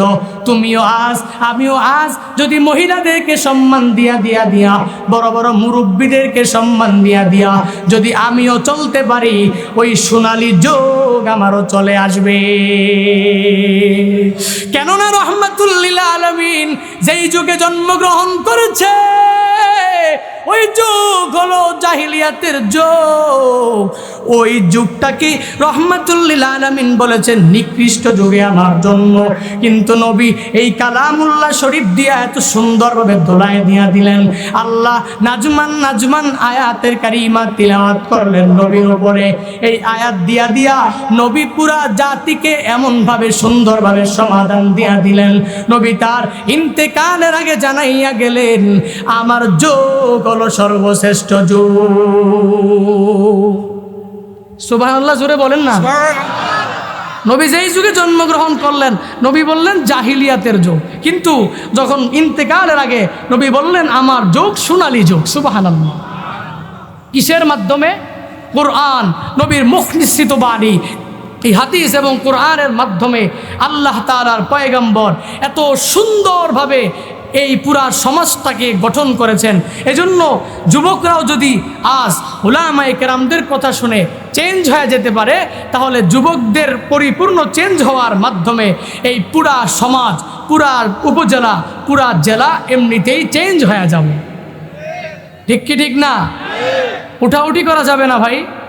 আমি জানি আপনারা ক্লান্ত, কিন্তু উঠাউঠি করা যাবে না। আমি বেশিক্ষণ করবো না, আমি আগেই বলেছি আমি বয়ান করি খুব কম, তো উঠাউঠি করলে মুনাজাত দিয়ে দিবে। কারা কারা আখিরি মুনাজাত দিয়ে বাড়িতে যাবেন হাত তুলে আল্লাহকে দেখান। লিল্লাহে তাকবীর। আখিরি মুনাজাত দিয়ে যাবেন তো ইনশাআল্লাহ। আর বয়ান তোমার তো শুরু হয়েছে, হ্যাঁ চলবে না, শেষ করে দিব। তো উঠাউঠি করলে তো কেমন হয়ে যায় বিষয়টা। আমার সাথে বেয়াদবি না, কোরআনের সাথে। আমি কোরআন এবং হাদিসের বাহিরে তো কিছু বলতেছি না, কোরআন এবং সুন্নাহর সাথে সংশ্লিষ্ট কিছু কথা বলছি। এজন্য আপনি শুনতে হবে। এসেছেন, কষ্ট করে ধৈর্য ধরে বসেন, অল্প সময়ে শেষ করে দিব। রাজি আছি তো ইনশাআল্লাহ। আল্লাহ পাক আমাদের প্রত্যেককে তৌফিক দান করুন। আরো জোরে বলেন, আরো জোরে বলি আল্লাহুম্মা আমিন। আল্লাহ পাক আমাদেরকে আখিরি মুনাজাত দিয়ে গুনাহগুলোকে আল্লাহর কাছ থেকে পরিপূর্ণ মাফ করিয়ে আমরা বেগুনা মাসুম হয়ে বাড়িতে যেতে চাই। আল্লাহ পাক আমাদের কবুল করুন। এজন্য আল্লাহ যাকে কবুল করবে সেই থাকবে, আখিরি মুনাজাত দিয়ে বাড়িতে যাবে। আমি মুসাফির মানুষ, আপনাদেরকে নিয়ে দোয়া করব। দাওয়াতুল মুসাফির, মুসাফিরের দোয়া আল্লাহর দরবারে ডাইরেক্ট কবুল হয়ে যায়। সুবহানাল্লাহ। এই জন্য মুসাফির হিসাবে আমি দোয়া করব আপনাদেরকে নিয়ে, আপনারা থাকবেন তো ইনশাআল্লাহ। আল্লাহ পাক তৌফিক দান করুন। এই জন্য গুনাহ ছেড়ে দেওয়া লাগবে। এক নাম্বার, গুনাহ পরিপূর্ণ ছেড়ে দেওয়া লাগবে। এবং আল্লাহ যে মাল দিয়েছেন, আল্লাহ যে সম্পদ দিয়েছেন, ওই সম্পদের মধ্যেই তুষ্ট থাকা লাগবে। আমার বেশি লাগবে, এটা চাই, ওটা চাই, এটা চাই, এগুলা বলা লাগবে না। আল্লাহই দিবে আমাকে। আমি যে অল্পতে তুষ্ট থাকতে পারি আর তাকদীরের উপরে পরিপূর্ণ আস্থা রেখে চলতে পারি, আল্লাহ তাআলাই আমাকে ধন দৌলত দিয়া পরিপূর্ণ বরকত দিয়া দিবে। সুবহানাল্লাহ বলেন। সুবহানাল্লাহর আওয়াজটা তো অল্প হলে কেমন হয়? জোরে বলেন সুবহানাল্লাহ। আরো জোরে আলহামদুলিল্লাহ। আরো জোরে আল্লাহু আকবার। আরো জোরে চিল্লা পড়ি আল্লাহু আকবার। আল্লাহু আকবার বলতে অসুবিধা হয়? আল্লাহ কি বড় না ছোট? আমার থেকে আপনার থেকে বড়? পৃথিবীর সব কিছু থেকে বড় কে? আল্লাহু আকবার মিন কুল্লি শাইইন। আল্লাহ তাআলা সবচেয়ে বড়। ইসমে তাফজিলের সিগা আকবার, এত বড় পৃথিবীর আর কোনো কিছু হতে পারে? আল্লাহ সব কিছু থেকে বড়। এজন্য আল্লাহর সাথে যদি আমি আল্লাহু আকবার বলি, পৃথিবীর কেউ বাধা দিবে? কবিরা গুনাহ হবে, সগীরা গুনাহ। এজন্য চিল্লায়া পড়ি আল্লাহু আকবার। এজন্য রাহমাতুল লিল আলামিন বলে গেলেন গুনাহ ছেড়ে দাও, তাহলে আল্লাহর কাছে সবচেয়ে বড় ইবাদতকারী বলে পরিপূর্ণ বিবেচিত হয়ে যাইতে পারবা। এরে বান্দা, গুনাহ ছেড়ে দেওয়া লাগবে। 2 নম্বরে অল্পতে পরিপূর্ণ তুষ্ট থাকা লাগবে। আমি ধন চাই, আমি সম্পদ চাই, এগুলা বললে চলবে না। আর রহমাতুল লিল আলামিনের সুন্নাহ অনুযায়ী সাহাবায়ে কেরাম কীরকম চলেছেন, তাদের যুগটাকে সোনালী যুগে কীরকমভাবে পরিবর্তন করে এনেছেন, সোনালী যুগে কিভাবে পরিবর্তন করেছেন, ওই জিনিসগুলো, ওই রুলসগুলো যদি আমি মানতে পারি, রহমাতুল লিল আলামিনের সুন্নাহ অনুযায়ী যদি চলতে পারি, তাহলে আমার যুগটাও আজকে স্বর্ণালী যুগ হবে কি হবে না? অবশ্যই হবে। কেননা সাহাবায়ে কেরামরা তো রহমাতুল লিল আলামিনকে অনেক ভালোবাসতেন। সাহাবায়ে কেরামরা রহমাতুল লিল আলামিনকে কতটা মহাব্বত করতেন। একটা কাহিনী বলি, একটা ঘটনা, বুখারী শরীফের মধ্যে ঘটনাটা এসেছে, শুনলে আপনি অবাক হবেন। সাহাবায়ে কেরাম রহমাতুল লিল আলামিনকে কতটা মহাব্বত করেছেন, কতটা ভালোবেসেছেন, ইসলাম কায়েম করার জন্য কতটা নিজের জীবনটাকে বিসর্জন দিয়ে দিয়েছেন। হযরতে বেলাল রাদিয়াল্লাহু তাআলা আনহু, শুনেছেন না নাম? এমন কোনো মুসলিম নাই হযরতে বেলালের নাম শুনে নাই। সুবহানাল্লাহ। রহমাতুল লিল আলামিনের এক পথিদর্শা সাহাবী হযরতে বেলাল। হযরতে বেলাল রাদিয়াল্লাহু তাআলা আনহু প্রত্যেক দিন মসজিদে নববীতে ফজরের নামাজের আযান দেয়, হাইয়া আলাস সালাহ, হাইয়া আলাল ফালাহ। হযরতে বেলাল আযান দেয়, নামাজের দিকে আসো, জিহাদের দিকে আসো, এটা বলে না, প্রত্যেক দিনই বলে হাইয়া আলাস সালাহ, হাইয়া আলাল ফালাহ। তোমরা নামাজের দিকে আসো, কল্যাণের দিকে আসো। প্রত্যেক দিন যখন বেলাল আযান দেয়, এভাবে আযান দেওয়ার পরে মানুষগুলো নামাজের জন্য প্রস্তুতি নিয়া নামাজের দিকে দৌড়া যায়। আর মসজিদ নববীর আশেপাশের সব ঘর বাড়িগুলাতে মহিলারা ঠিক মতন উঠিয়া নামাজগুলো আদায় করে কোরআন তিলাওয়াত করে। হযরতে বেলাল একদিন হাইয়া আলাস সালার সাউন্ড না দিয়া, হাইয়া আলাল ফালার সাউন্ড না দিয়া, একদিন হযরতে বেলাল ওই আজানের মধ্যে মাইকে সাউন্ড দিয়া দিলেন, হাইয়া আলাল জিহাদ। হযরতে বেলাল প্রত্যেক দিন আযান দেয়, হাইয়া আলাস সালাহ। হযরতে বেলাল প্রত্যেক দিন আযান দেয়, হাইয়া আলাল ফালাহ। প্রত্যেক দিন আযান দিলে মানুষগুলা নামাজের জন্য দৌড়ায়। একদিন হযরতে বেলাল হাইয়া আলাস সালাহ বলে না, হাইয়া আলাল ফালাহ বলে না, হযরতে বেলাল বলে হাইয়া আলাল জিহাদ। এই কথা শোনার পরে মসজিদে নববীর আশেপাশে এক ঘরের মধ্যে এক মহিলা প্রত্যেক দিন যখন ওই বেলাল আযান দিত, মহিলা উঠিয়া নামাজ পড়তো। ওই মহিলা নামাজ পড়ে কোরআন তিলাওয়াত করত। এই মহিলা যখন শুনেছে বেলাল ওই আযানের সুরের ধ্বনি দিয়ে দিয়েছে, যখন বেলাল বলেছে হাইয়া আলাল জিহাদ, ওই মহিলা আজকে ঘুম থেকে না উঠে, ওই মহিলার চোখ দিয়া টপ টপ করে পানি পড়তেছে। ওই মহিলার পাশে শুয়ে আছে মহিলার 7 বছরের একটা সন্তান। ওই সন্তানটা ওই মহিলা মাকে ডাক দিয়া বলে, মা। প্রত্যেক দিন হযরতে বেলাল যখন আযান দেয়, হাইয়া আলাস সালার সাউন্ড যখন দেয়, হাইয়া আলাল ফালার সাউন্ড যখন প্রত্যেক দিন হযরতে বেলাল দেয়, ও মা তুমি উঠে নামাজ পড়ো আর কোরআন তিলাওয়াত করো। ও মা আজকে কেন কান্না করতেছো, তুমি আমারে জানাইয়া দাও। ওই মহিলাটা বলে, রে সন্তান, এই বেলাল প্রত্যেক দিন হাইয়া আলাস সালার সাউন্ড দেয় আমি জানি। যখন বেলাল বলে হাইয়া আলাল ফালাহ, তখন আমি ঘুম থেকে উঠে নামাজের মধ্যে দাঁড়াইয়া যাই। এই বেলাল 1 মাস 2 মাস আগে এই সাউন্ড যখন দিয়েছিল হাইয়া আলাল জিহাদ, আমার স্বামী তোমার বাবা হাইয়া আলাল জিহাদের সাউন্ড শুনিয়া আমাকে বলেছে, বিবি আমার তরবারিটা দাও, আজকে নামাজ কার জন্য পড়ব। হযরতে বেলাল তো আমার নবীর কথা অনুযায়ী আজান দেয়। হযরতে বেলালের আজানের ধ্বনি ছাড়া সূর্য তো ওঠে না, হযরতে বেলালের আজানের ধ্বনি ছাড়া তো দিনও হয় না। ও স্ত্রী আমার তরবারিটা দাও, আমি জিহাদের ময়দানে যাব। যখন ওই মা সন্তানটাকে বলা আরম্ভ করলেন, এরে সন্তান, তোমার মা তোমার বাবা যখন ওই তরবারিটা নিয়া আমার কাছ থেকে বিদায় নিয়ে নিল, ওই জিহাদের ময়দান থেকে তোমার বাবা আর ফিরে আসে নাই। তোমার বাবা শহীদের কাতারে সাবিল হয়ে গেছে। আজকে ওই বেলাল আগের মতোই সাউন্ড দিয়েছেন, হাইয়া আলাল জিহাদ। এটা মানে হলো জিহাদের দিকে আসো, নামাজ পড়ে জিহাদের ময়দানে যাওয়া লাগবে। নামাজ পড়ে কাফের বেঈমানের বিরুদ্ধে পরিপূর্ণ যুদ্ধের ময়দানে যাওয়া লাগবে। হযরতে বেলাল এই সাউন্ড দেওয়ার পর ওই মহিলার চোখ দিয়া যখন টপ টপ করে পানি পড়া আরম্ভ করলো, ওই মহিলা বলল, সন্তান আমার, আমি নবীকে কতটা মহাব্বত করি জানো, আমি নবীকে কতটা ভালোবাসি জানো। বলে ওই নবীর কথা শুনিয়া যখন আমার স্বামী তোমার বাবা যখন চলে গেল, আমি আফসোস করি নাই, কারণ আমি সারা জীবন গর্ব করে করে বলতে পারবো আমার স্বামী জিহাদের ময়দানে শহীদ। আজকে বেলাল আজান দিয়েছেন, হাইয়া আলাল জিহাদের সাউন্ড দিয়েছেন, আমার তো স্বামী নাই। এই হাইয়া আলাল জিহাদের সাউন্ড বলতে কি জানো? এই হাইয়া আলাল জিহাদের সাউন্ড হলো এই বান্দারা আশিকে রাসূলের দলেরা, তোমরা কে আছো তরবারি নিয়ে, তোমাদের ঢাল নিয়ে তোমরা মসজিদে নববীতে চলে আসো। ফরজ নামাজ আদায় করার পরে কাফেরদের বিরুদ্ধে যুদ্ধের ময়দানে যাওয়া লাগবে। এরে আল্লাহর গোলাম, ওই মহিলা সন্তানটাকে বলে, এরে সন্তান, আমি কেন কান্না করি জানো?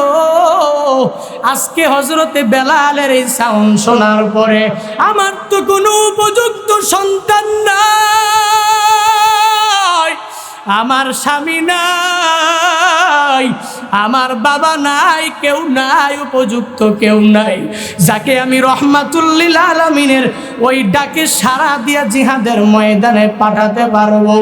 যখন এই কথা বললেন, সন্তান বলে, মা, আমার বাবা যেই লাইনে চলে গেছে, শহীদদের কাতারে গিয়া তোমাকে শহীদ স্বামীর স্ত্রী বানায়া দিয়েছে। ও মা, তুমি সাক্ষী থাকো, আমি তোমার সন্তান। 7 বছর হতে পারি, কিন্তু নবীর মহব্বত অন্তরে আমার বেশি। ও মা, তুমি সাক্ষী থাকো, আমি জিহাদের ময়দানে যাব, আর ওই জিহাদের ময়দান থেকে আমি শহীদ না হইয়া ফিরব না। এরে আল্লাহর গোলাম, ওই সন্তানটাকে মা যখন এই কথা বলার পরে সন্তানটাকে কুলে নিয়া মা সন্তানটাকে নিয়ে যখন মসজিদে নববীতে চলে গেলেন, ফজরের নামাজের পর মসজিদে নববীর সামনে সবাই লিস্টি করতেছে, রহমাতুল লিল আলামিন সামনে দাঁড়ানো, এক কাতারের মধ্যে সাহাবায়ে কেরামরা দাঁড়ানো।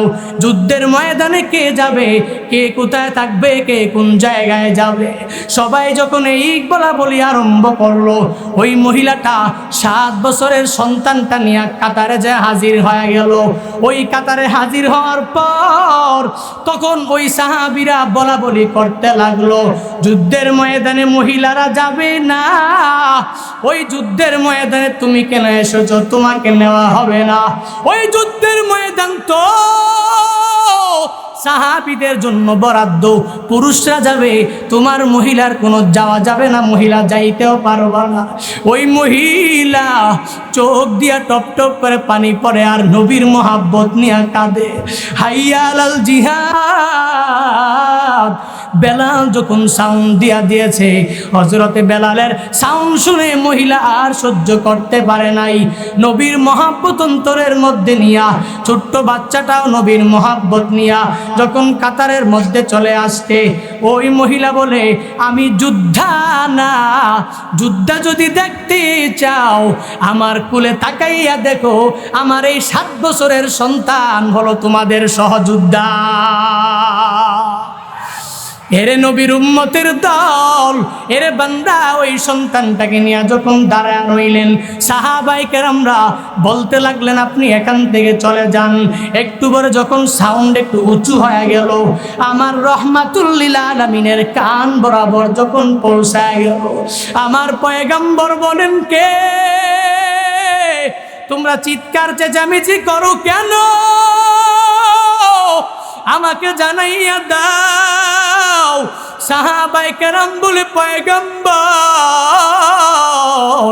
এই মহিলা বলতেছে, মহিলার এই ছোট্ট সন্তানটা কি আমাদের সাথে সহযোদ্ধা হবে, জিহাদের ময়দানে যাবে? ও পয়গম্বর আমার, বলেন এই ছোট্ট বাচ্চা কেমনে জিহাদ করবে? রহমাতুল লিল আলামিন বুঝানো আরম্ভ করলেন, ও মা, জিহাদের ময়দানে সাহাবায়ে কেরামরা যাবে। ও মা, সাহাবায়ে কেরাম বড় বড় যারা প্রাপ্তবয়স্ক তারাই যাবে। তোমার সন্তান যাওয়ার কোনো প্রয়োজন নাই, কারণ তোমার সন্তানটা তো তরবারি বহন করতে পারবে না, তোমার সন্তানটা তরবারি নিয়ে দাঁড়াইতেও পারবে না, কারণ তরবারিটা তো তোমার সন্তান থেকে অনেক বড়। তাহলে কেমনে যুদ্ধে যাবে? কেমনে সে যুদ্ধে অংশগ্রহণ করবে? কেমনে সে কাফেরের বিরুদ্ধে লড়াই করবে? কেমন মা আর কেমন সন্তান, কেমন মার জবাব, কেমন সন্তানের জবাব? ওই মা ডাক দিয়া বলে, পয়গম্বর, আমার মনে আপনার প্রতি এতটাই মহব্বত, আমি 1 সপ্তাহ 1 মাস আগে আমি আমার স্বামীটা হারাইলাম। এই স্বামীটা হারানোর পরে আমার মনের মধ্যে টেনশন, আমি আমার সন্তানটাকেও রাখবো না, আমার সন্তানটাকেও ইসলামের খাতিরে আমি বিদায় দিয়া দিব। ও পয়গম্বর আমার, আপনি আমারে ফিরাইয়া দিবেন না? রহমাতুল লিল আলামিন বলেন, তাহলে কেমনে সে যুদ্ধে যাবে বলো? ওই মহিলা ডাক দিয়া বলে, পয়গম্বর, যুদ্ধের ময়দানে কাফেররা যখন আপনার দিকে যখন লক্ষ্য করে ডান দিকে যখন তীর মারবে, তখন আমার সন্তানটাকে আপনি ডান দিকে ধরে রাখবেন। আমার এই 7 বছরের সন্তানটাকে আপনি ডান দিকে ধরার পরে আমার 7 বছরের সন্তানটার উপরে তীর বাঁধবে, আমার নবীর কোনো ক্ষতি হবে না। আবার কাফেররা যখন আপনার বাম দিকে লক্ষ্য করে যখন তীর মারবে, আপনি আমার সন্তানটাকে বাম দিকে ধরে রাখবেন, তাহলে আমার নবী বেঁচে যাবে, আমার সন্তানটা আর কোশ্চিনকালেও বাঁচবে না। আমি জানি সন্তানটা মরে যাক, আমার রহমাতুল লিল আলামিন বেঁচে যাক। ও পয়গম্বর, আবার শুধু তাই না, সামনের দিক দিয়াও যখন তারা আপনাকে মারা আরম্ভ করবে, আমার সন্তানটাকে সামন দিক দিয়া ধরবেন, ডান দিক দিয়া ধরবেন, বাম দিক দিয়া ধরবেন, আর সামন দিক দিয়া যখন ধরবেন, ধরার পরে আমার সন্তান ঝাঁঝরা হয়ে যাবে, কিন্তু আমার পয়গম্বর, আমার রহমাতুল লিল আলামিনের কিছু ওই জিহাদের ময়দানে হবে না। এর বান্দা, সাহাবায়ে কেরামদের অন্তরে আমার নবীর কত মায়া দেখেছো। আজকে বান্দা ওই ইসলাম পাওয়ার পরে ইসলাম ধর্মের প্রতি কোনো মহাব্বত নাই, ইসলাম ধর্মের প্রতি বান্দা বিন্দু মাত্র পরিমাণ কোনো ভালোবাসা নাই। এরে বান্দা, তখন আমার রহমাতুল লিল আলামিন তবুও ফিরাইয়া দিলেন, বলে, না, এই ছোট্ট সন্তানটাকে ওয়াদা দিয়া দিলাম, এ সন্তান তুমি যাও, যখন তুমি বড় হইবা তখন আমি রহমাতুল লিল আলামিন জিহাদের ময়দানে তোমাকে নিয়ে যাব। ওই মহিলাটা সন্তানটাকে কুলে নিয়ে যখন বাড়ির দিকে রওনা করলেন, বাড়ির দিকে যাওয়ার পর একটু পরে যাওয়ার পরে সন্তানটা তো আর নড়ে না। সন্তান বলে, মা আমি তো তোমাকে ওয়াদা দিয়েছিলাম আমি শহীদের মা না বানাইয়া আজকের এই জিহাদের ময়দান থেকে মা আমি ফিরব না, আমাকে বাড়িতে নিও না, রহমাতুল্লিল আলামিনের কাছে আমি যাব। অনেক পারাপারি করে ওই মার কুল থেকে যখন নিচে লাফ দিয়া পড়ে গেলেন, 7 বছরের সন্তান রহমাতুল্লিল আলামিনের কাছে দৌড়া গেলেন। নবী বললেন, কেন এসেছো আবার? তোমাকে না বিদায় দিয়া দিলাম, ওয়াদা দিয়া দিলাম যে আমি বড় হলে তোমাকে জিহাদের ময়দানে নিয়ে যাইব। ওই ছোট্ট সাহাবী বলে, পয়গম্বর আমি যখন ছোট, এখনো ছোট, আমার মা যখন ওই পাকের ঘরে যখন চুলার মধ্যে রান্না করে আমি তাকায়া তাকায়া দেখি পয়গম্বর আমার মা যখন লাকড়ি দিয়ে আগুন জ্বালায় ওই চুলার মধ্যে দেখি ছোট্ট ছোট্ট লাকড়িগুলা দিয়ে আগে আগুন জ্বালায়। ওই ছোট্ট লাকড়ি দিয়া আগুন জ্বালানোর পরে পুরা চুলা ভরে আগুন ধরে যায়, তখন ভাত পাক হয়ে যায়, তখন তরকারি পাক হয়ে যায়। তবে আগুন জ্বালাইছে ছোট্ট ছেলে, এই ছোট্ট ছেলের মাধ্যমে আগুন জ্বলবে, ছোট্ট একটা লাকড়ির মাধ্যমে আগুন জ্বলবে পুরা চুলার মধ্যে। ও পয়গম্বর আমি ওই চুলা দেখে দেখে শিখেছি পয়গম্বর। ও পয়গম্বর আমার, ওই যুদ্ধের ময়দানে যখন আপনি যাবেন, আবু বকর যখন আপনার সাথে যাবে, ওসমান যখন আপনার সাথে যাবে, আলী যখন আপনার সাথে যাবে, যখন আপনার সাথে হানজালা যাবে, ও পয়গম্বর ওই পাহাড়ের চুলার মধ্যে যখন একটা ছোট লাকড়ির মাধ্যমে পুরা চুলায় আগুন ধরে যায়, ওই জিহাদের ময়দানে যখন আমি যাব পয়গম্বর, আমি যাওয়ার পরে আমাকে কাফেররা যখন দেখে একটা তীর নিক্ষেপ করবে, একটা তীরের আঘাতের কারণে পুরা জিহাদের ময়দানে যুদ্ধ শুরু হয়ে যাবে, আমার তীর দিয়ে আগুন জ্বলবে, ওই যুদ্ধের ময়দানে আগুনের দামামা আমার ছোট্ট এই সন্তানের মাধ্যমেই জ্বলবে। আমার পয়গম্বর বলে, না না তুমি ছোট, তোমাকে নেওয়া হবে না। আল্লাহ তাআলা জিব্রাইলের মাধ্যমে পুরা যখন ফেরেশতাদেরকে নিয়া ওই জান্নাতের মধ্যে আল্লাহ তাআলা মিটিং করা আরম্ভ করলেন। আল্লাহ বললেন, জিব্রাইল যাও যাও আমার নবীর কাছে খবর নিয়ে যাও, নবীকে যা জিজ্ঞাসা করো, ও পয়গম্বর আপনি কি করেন আপনি আমারে জানাইয়া দেন। পয়গম্বর যা বলবে তুমি পয়গম্বরকে জবাব দিয়া দিবা। আল্লাহ জিব্রাইলকে শিখাইয়া দিলেন। জিব্রাইল রহমাতুল্লিল আলামিনের কাছে এসে বললেন, ও পয়গম্বর আপনি যেই সন্তানটাকে বিদায় করে দিয়ে দিচ্ছেন, 7 বছরের কারণে এই সন্তানটাকে আপনি বিতাড়িত করে ফেলতেছেন, এই সন্তানটাকে আপনি মুজাহিদ হিসাবে গণনাও করেন না, আপনি আপনার সাহাবায়ে কেরামরা এই মুজাহিদকে গণনা করতে না পারেন, কিন্তু আমার মাওলা আর ওই ফেরেশতারা জান্নাতের মধ্যে এই ছোট্ট সাহাবীকে জিহাদের ময়দানের মুজাহিদ বলে পরিগণিত করে নিয়েছে। নবীর মায়া নাই কি তোমার, কেমনে দুঃখ দাও যে আবার, নামাজ পড়ো রোজা রাখো প্রথম গাঠি কাফনে, নবী বিনে কে তরাবে পুলসিরাত মিজানে, নবী বিনে কে তরাবে পুলসিরাত মিজানে। চলো চলো চলো মুমিন চলো নবীর সন্ধানে, নবী বিনে কে তরাবে পুলসিরাত মিজানে, নবী বিনে কে তরাবে পুলসিরাত মিজানে।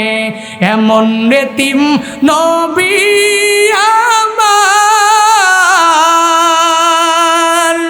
পিতা মাতা নাই যে তাহার, এমন এতিম নবী আমার,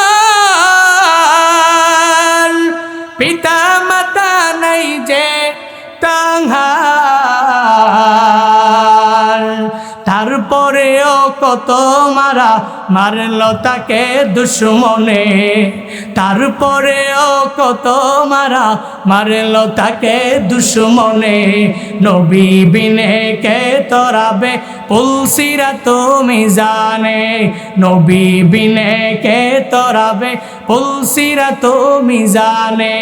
চলো চলো চলো মুমিন চলো নবীর সন্ধানে, নবী বিনে কে তরাবে পুলসিরাত মিজানে, নবী বিনে কে তরাবে পুলসিরাত মিজানে। তরাইতে পারবে কেউ? কথা বলেন না কেন? এজন্য বান্দা পুলসিরাতে যদি পার হওয়া লাগে আর নবীর হাতের সুপারিশ যদি আমি পেতে চাই আমি জান্নাতে যাওয়ার জন্য, তাহলে রহমাতুল লিল আলামিনের মহাব্বত অন্তরের মধ্যে পরিপূর্ণ ঢুকানো লাগবে। আজকের এই মাহফিল থেকে তালিম নেওয়া লাগবে রে বান্দা। যতদিন দুনিয়ায় বাঁচবো নবীর সুন্নতের উপরে পরিপূর্ণ আমল করব। আর নবীর ওয়ারিস উলামায়ে কেরাম, এই উলামায়ে কেরামের মহাব্বত অন্তরের মধ্যে নিয়া চলবো। পারবো তো ইনশাআল্লাহ? কারা কারা পারবো? দুহাত তুলে দেখাই। নারায়ে তাকবীর, নারায়ে তাকবীর। পারবো তো ইনশাআল্লাহ? নবীর মোহাব্বত অন্তরের মধ্যে নিয়ে যেই বান্দাই চলবে ওই বান্দা তো গুনাহ করতে পারে। সাহাবায়ে কেরাম গুনাহ করেছেন, কথা বলেন না কেন? গুনাহ করেন নাই, তবুও তো আবু বকর ফিল জান্নাহ, ওমর ফিল জান্নাহ, উসমান ফিল জান্নাহ, আলী ফিল জান্নাহ। জান্নাতের সুসংবাদ প্রাপ্ত এই আশারায়ে মুবাশশারা, এই 10 জন সাহাবী জান্নাতের সুসংবাদ প্রাপ্ত হওয়ার পরেও কত কান্না, কত কান্না। ওমর বলে আমি যদি খড়কুটা হতাম, খের হতাম, কুটা হতাম, তাহলে এই খড়কুটা হলে আমাকে আগুন দিয়ে জ্বালিয়ে পুড়িয়ে সারখার করা হতো। ওই কবরে, ওই মিজানে, ওই পুলসিরাতে আল্লাহর বিচারের কাঠগড়ায় আমার জবাব দেওয়া লাগতো না। সুবহানাল্লাহ বলেন। জান্নাতি হওয়ার পরেও এই চিন্তা, আমি আর আপনি কি জান্নাতের সার্টিফিকেট পেয়েছি? না, পাই নাই। এজন্য জান্নাতের সার্টিফিকেট যেহেতু পাই নাই, এখনো সময় আছে, এখনো সময় আছে। নিজের জীবনটাকে গড়ার চেষ্টা করি রহমাতুল লিল আলামিনের কথা অনুযায়ী। নিজের জিন্দেগিটাকে গুনাহ মুক্ত জিন্দেগি, আমলি জিন্দেগি গড়ার চেষ্টা করি। আল্লাহ পাক রব্বুল আলামিন আমাদের প্রত্যেককে তৌফিক দান করুন। সকলে বলি আমিন। আরো জোরে বলি, আরো জোরে বলি আল্লাহুম্মা আমিন। এজন্য নবীর শাফায়াত আমাদের অবশ্যই লাগবে। নবীর শাফায়াত ছাড়া জান্নাতে যাওয়া যাবে? নবীর সুপারিশ অবশ্যই লাগবে। নবীর শাফায়াত শুধু আমার কামনা, নবীর শাফায়াত শুধু আমার বাসনা, নবীর শাফায়াত শুধু আমার কামনা, নবীর শাফায়াত শুধু আমার বাসনা। বিশ্ব নবীর উম্মত আমরা, গুনার ক্ষেত্রে আমরাই সেরা। মাফ করে দাও হে প্রভু নবীর উসিলা, মাফ করে দাও হে প্রভু নবীর উসিলা। নবীর শাফায়াত শুধু আমার কামনা, নবীর শাফায়াত শুধু আমার বাসনা। মুখে বলি আমরা সুন্নি, আমল করি না একটুখানি, ঠিক না? মুখে বললাম আমরা সুন্নি, আমল করি না একটুখানি। আজকে থেকে ওয়াদা করলাম সুন্নত ছাড়ব না, আজকে থেকে ওয়াদা করলাম সুন্নত ছাড়ব না, আজকে থেকে ওয়াদা করলাম সুন্নত ছাড়ব না। নবীর শাফায়াত শুধু আমার কামনা, নবীর শাফায়াত শুধু আমার বাসনা, নবীর শাফায়াত শুধু আমার কামনা, নবীর শাফায়াত শুধু আমার বাসনা। এজন্য নবীর শাফায়াত আমার বাসনা, আমার কামনা। নবীর শাফায়াত যদি পেতে চাই তাহলে নবীর কথা অনুযায়ী চলতে হবে কি হবে না? কথা বলেন না কেন? ইসলামের জন্য সাহাবায়ে কেরামরা এতটা কষ্ট করলেন। ভাই আখিরি মুনাজাত দিয়ে যান। ইসলামের জন্য সাহাবায়ে কেরামরা এতটা কষ্ট করলেন।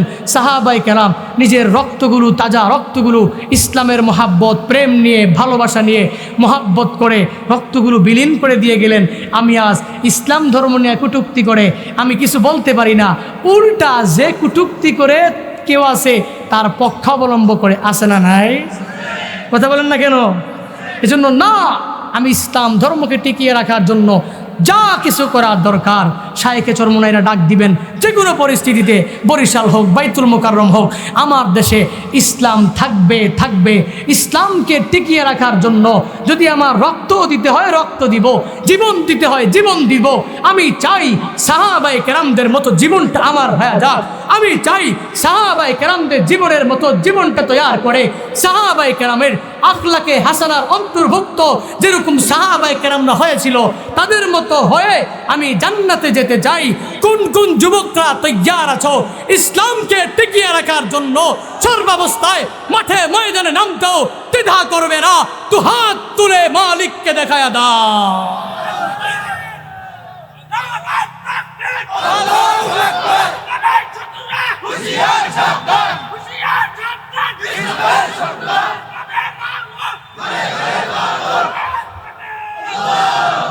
এদেশে আল্লাহু আকবারের সুরে সূর্য উঠে, এদেশে আল্লাহু আকবারের সুরে সূর্য ডুবে, ঠিক না? এদেশে আল্লাহু আকবারের সুরে সূর্য উঠে, এদেশে আল্লাহু আকবারের সুরে সূর্য ডুবে। এদেশের কিষান মাঝি মাল্লা মজুর সবার টুটে, শুনো রে লা ইলাহা ইল্লাল্লাহর আওয়াজ উঠে। এদেশে আল্লাহু আকবারের সুরে সূর্য উঠে, এদেশে আল্লাহু আকবারের সুরে সূর্য ডুবে, ঠিক না? এজন্য আল্লাহু আকবারের ধ্বনি যতদিন পর্যন্ত এদেশে থাকবে, এদেশে ইসলাম থাকবেই থাকবেই থাকবে ইনশাআল্লাহ। আমরা ইসলামকে টিকিয়ে রাখার জন্য সর্বদা সুচ্চার থাকব। এই এক দুইজন নাস্তিক এগুলা মাঝে মাঝে মাঝে ওই মাথা চারা দেওয়া ওঠে আর কি, দেখে একটু ভাইরাল টাইরাল হওয়া যায় কিনা। টাকলু তো মাথায় বুদ্ধি নাই, ঠিক কি ঠিক না? আর মাথায় চুল নাই তো, মাথায় চুল নাই, কি বলবো? ইসলাম নিয়ে কি বলে যে বিসমিল্লাহ সংবিধানে থাকবি না। মাননীয় প্রধানমন্ত্রীর বাড়ি গোপালগঞ্জ, টঙ্গিপাড়া, এই আসনে মাশাআল্লাহ। উনি বলতেছে সংবিধান বিসমিল্লাহ চলবে। উনি বলতেছে উনি ফজরের নামাজ পড়ে, ফজরের নামাজের পরে ওনার কাজ হলো মুসল্লা হাজ করা, কোরআন তিলাওয়াত করা। তাহলে উনি যদি কোরআন তিলাওয়াত করতে পারে, কোরআন তিলাওয়াত ইসলাম ধর্মের অন্তর্ভুক্ত, 5 ওয়াক্ত নামাজ ইসলাম ধর্মের অন্তর্ভুক্ত, তাহলে মাননীয় প্রধানমন্ত্রীর পক্ষে হয়ে আমরা এই মঞ্চ থেকে, এই ময়দান থেকে বলতে চাই, এই টাকলুর পথ ওই জামালপুর থেকে বাদ দিতেই হবে, দিতেই হবে, দিতেই হবে।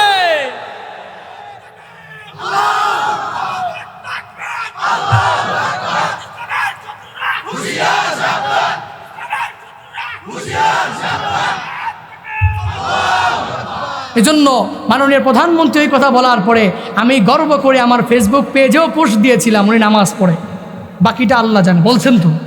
এজন্য আপনি যা বলেন না নাই বলেন, একটু আগে বয়ান করছি ওয়ালা তাজাসসু, দুষ নিয়ে ঘুরাঘুরি করো না, কুধারণা করো না, এগুলা বলার প্রয়োজন নাই। উনি যেটা বলছেন ওনার ভালোটা, ভালো দিকটা আমি বলছি, এজন্য ওনার পক্ষ হয়ে এই কথা বললাম।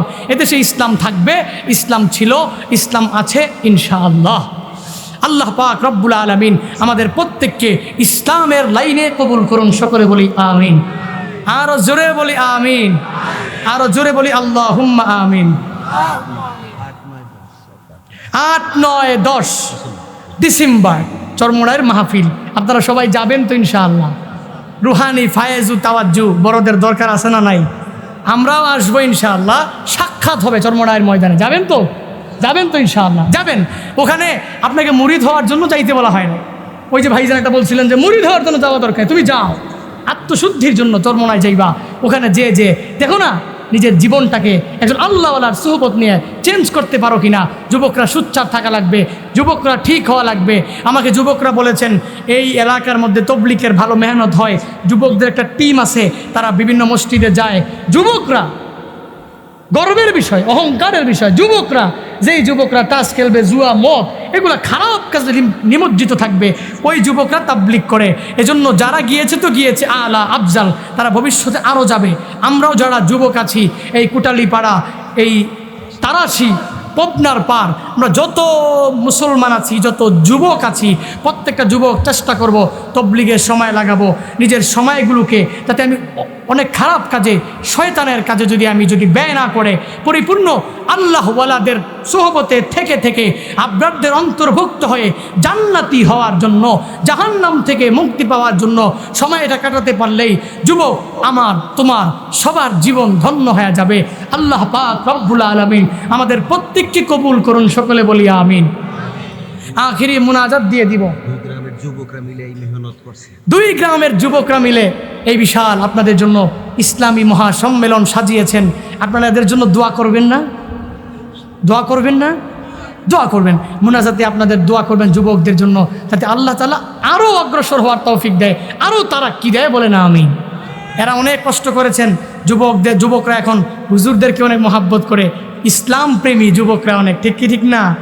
আগে একটা সময় যাত্রাপালা, গান, কত কিছুই হতো, কিন্তু কই ওয়াজ মাহফিল আসার পরে লাখ লাখ টাকা খরচ হচ্ছে প্রত্যেকটা ওয়াজ মাহফিলে, কেউ তো যাত্রাপালারাই নায়ক নায়িকার গায়িকারা ওদেরকে আনে না। এজন্য তো মাঝে মাঝে দেখেন না ওই যে বাউল শিল্পীরা খেপে যায়, কি বলে যে এই তো ওয়াজ মাহফিলের কারণে মঞ্চগুলা শেষ, বলে কি বলে না? এজন্য ওয়াজ মাহফিলে দেশে অতীতে কম ছিল, এখন অতিরিক্ত আছে, ভবিষ্যতে আরও থাকবে ইনশাআল্লাহ। ওয়াজ মাহফিল আরও হবে, বক্তা আরও বাড়বে, জেলখানায় আবদ্ধ করবে, আরেকটা বেড়ে যাবে, আরেকটা ভরবে, আরেকটা বেড়ে যাবে, আরেকটা ঢুকাবে, আরেকটা বেড়ে যাবে, একজন ঢুকাবে, আরেকটা বয়দা হয়ে যাবে। এজন্য ইসলামের ধারা অব্যাহত থাকবে থাকবে থাকবে, কেউ কিছু করতে পারবে না ইনশাআল্লাহ। সকলে বলে ইনশাআল্লাহ। এজন্য আমরা যুবকদের জন্য দোয়া করব। অনেকেই দোয়া চেয়েছেন, এক ভাই স্টেজে আসার পরে বলেছেন ওনার বোন অনেক অসুস্থ, দোয়া চেয়েছেন। অনেক ভাই দোয়া চেয়েছেন নিজে অসুস্থ, অনেক ভাই দোয়া চেয়েছেন। সাভার উপজেলা পরিষদের সম্মানিত ভাই ছিলেন কি আগের নাকি এখন? কালেকশনে পাঠিয়ে দিছিলেন, আমাকে কে বলছিল যে ওনার জন্য দোয়া করতে। হ্যাঁ, উনি দোয়া চেয়েছেন, উনি বিকাশে টাকা পাঠিয়ে দিয়েছেন, ওনার জন্য দোয়া হবে। অনেক জায়গা থেকে অনেকেই আপনারা দান করেছেন, এই 2 দিন সময় দিয়েছেন। আল্লাহ পাক আপনাদের দান কবুল করুন। আপনাদের এই দানের সওয়াব প্রত্যেকের জীবন্ত মৃত প্রত্যেক মা বাবার, জীবন্ত মা বাবাদেরকে নেক হায়াত দান করুন, মৃত মা বাবাদের রুহে এই সওয়াব পৌঁছায় দেন, বলেন আমিন। আরো জোরে বলি। ভাইজিরা তার আম্পায় কবরস্থানে শুয়েছে, কিছু টাকা ফাড়াই দিয়েছে, তার জন্য দোয়া চাইছে। আপনার ভাইজিরা এই কবরস্থান এখানে আছে, এখানে পুরা গ্রাম মিলে কবরস্থানে কবর দেয়। এই কবরস্থানে অনেকেই শুয়ে শায়িত আছেন, এদের রুহের মাগফিরাতে অনেকেই দান করেছেন, ওনার ভাইজিরাও দান করেছেন, অনেকেই দান করেছেন। আল্লাহ পাক প্রত্যেকের দান কবুল করুন, প্রত্যেকের কবর জান্নাতের আলা মাকাম দান করুন, সকলে বলি আমিন। লিয়াকত আলী খান চাচা দোয়া চেয়েছেন, আমরা সবার জন্য দোয়া করব। অনেকে অসুস্থ আছেন, বলতে পারে না, বিভিন্ন শারীরিক মানসিক।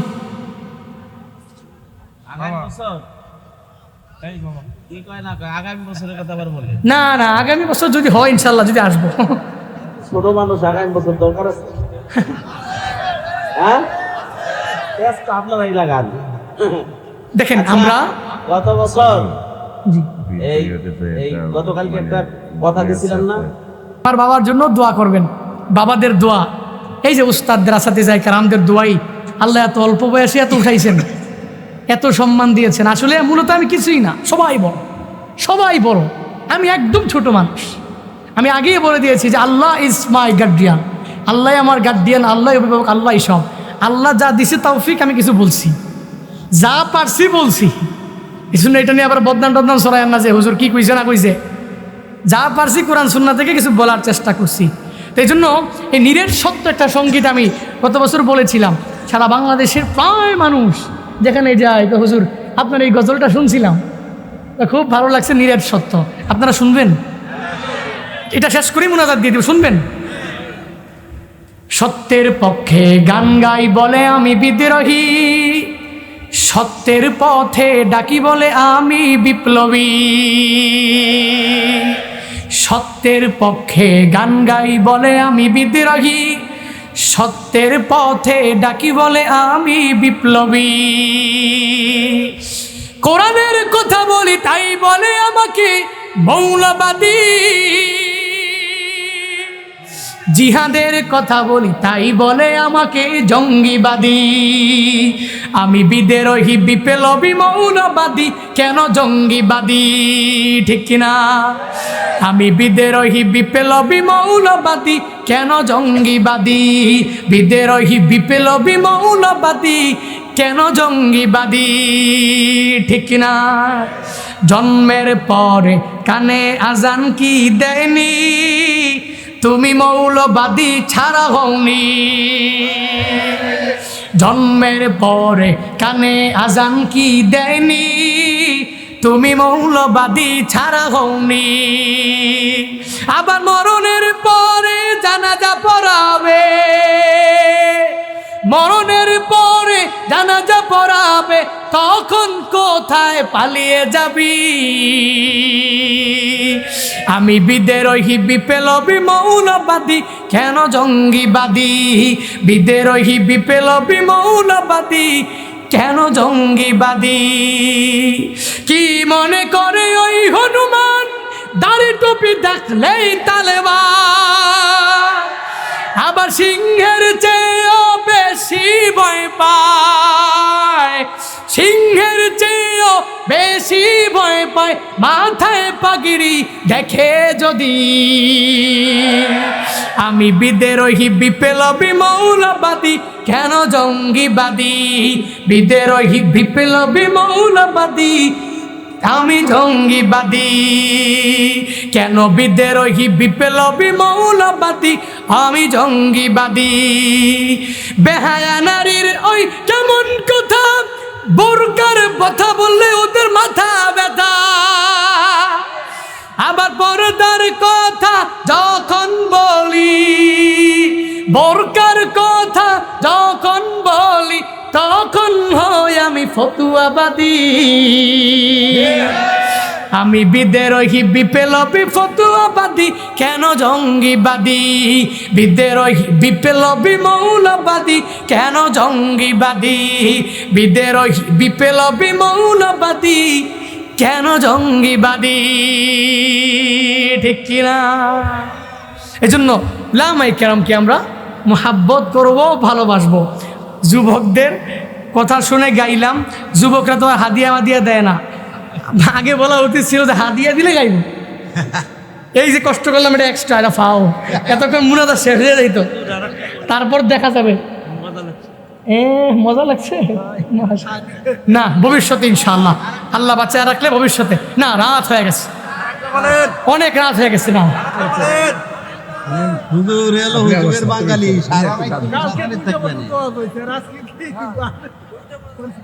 না, 2টা বাজে খালি হলেই তো হবে না। প্রতিদিন যদি 2টা বাজে হয় পরে,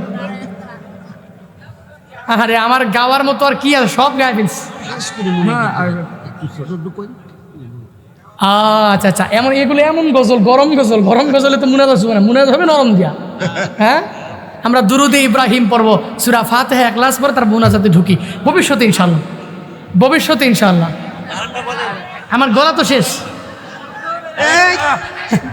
একটা শুনে থামবেন তো, বেশি হবে না। একটা ভাই কিন্তু আরো বড় চালাক, মানে একটা হয়ে শেষ হবে না। আমরা আনন্দ পাবেন, আমরা আনন্দ পাবো। আল্লাহু আকবার। তাহলে নাস্তিকদের সম্পর্কে কিছু গাই নাকি? নাস্তিকতা নিপাত যাক, দিন ইসলাম জিন্দাবাদ। নাস্তিকতা নিপাত যাক, দিন ইসলাম জিন্দাবাদ। কোটি প্রাণে একই আওয়াজ। ক্ষুধাদ্রোহী ছাড় পাবে না, এই বাংলায় ঠাই হবে না। মুসলমানরা জেগেছে জোর কদমে সামনে চলো, বজ্রকণ্ঠে আওয়াজ তুলো, সবাই মিলে একই তালে দাও না স্লোগান। নারায়ে তাকবীর, নারায়ে তাকবীর। দিন ইসলাম, দিন ইসলাম জিন্দাবাদ, জিন্দাবাদ। ইসলামেরই জন্য দেশের হয়েছে জন্ম, ইসলামের বিরুদ্ধে গেলে দেশ হবে ভিন্ন।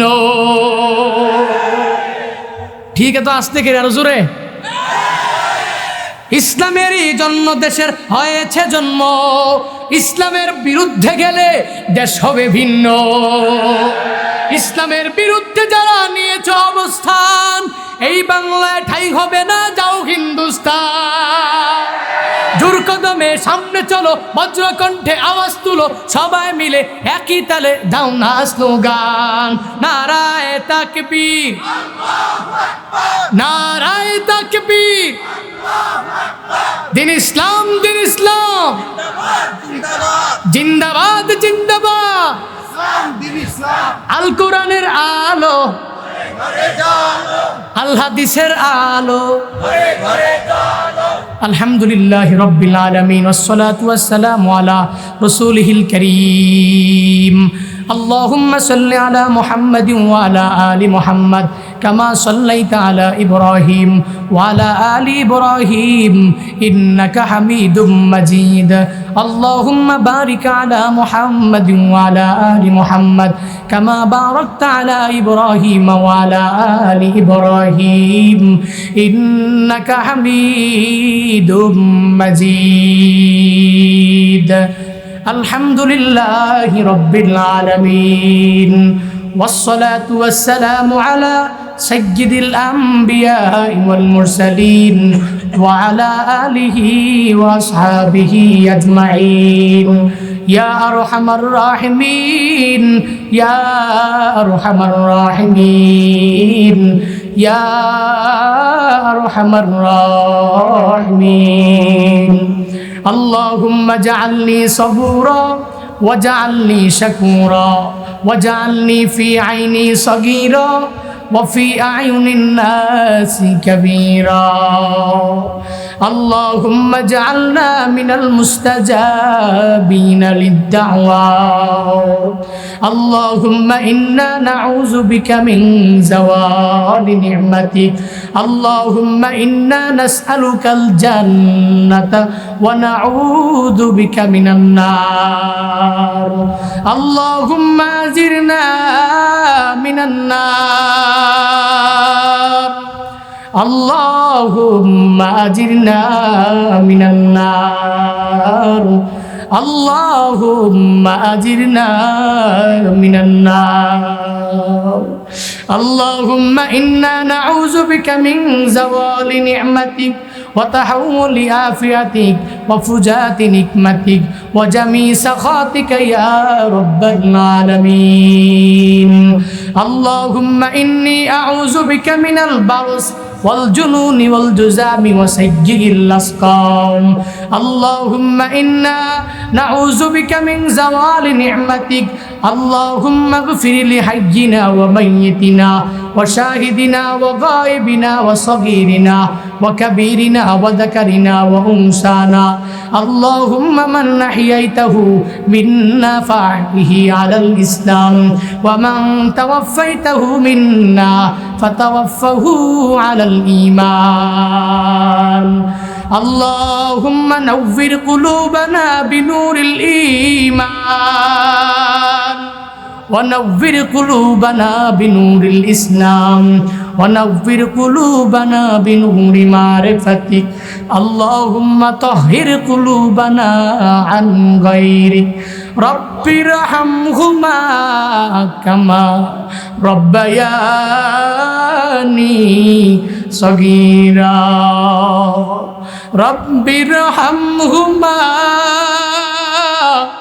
كما ربياني صغيرا बता हमको तेरे राह किस तरफ है तेरे राह पर चला हमको खुदाया बेगुनाना गुजस्त बरमा साते बाहुजूरे दिल न कर दुम तोआते शराबे मुहब्बत पिला दे खुदाया मोहब्बत की आतिश जला दे खुदाया आए खुदाई मेरे सत्तारुल उयूब मेरे मौला मेरे गफ्फारुद्दुनूब बुजुर्गी की ने हमको जरूरत गुलाम अपना बना हमको खुदाया हूरे गलमा जितनी नेमत है तो सबसे बेहतर नेमते दीनदार तो मोरियागी या से जादे মাওবা কবরেরি আযাব আল্লাহ করু মাফ কবরেরি আযাব আল্লাহ করু মাফ কবরে আযাব যদি কেউ দেখিত ঘরবাড়ি সারিয়া জংলায় পালাইতো ঘরবাড়ি রিয়া মানুষ পাগল হইতো সাপে কাটবে গরজ মারবে হায় রে হায় সাপে কাটবে গরজ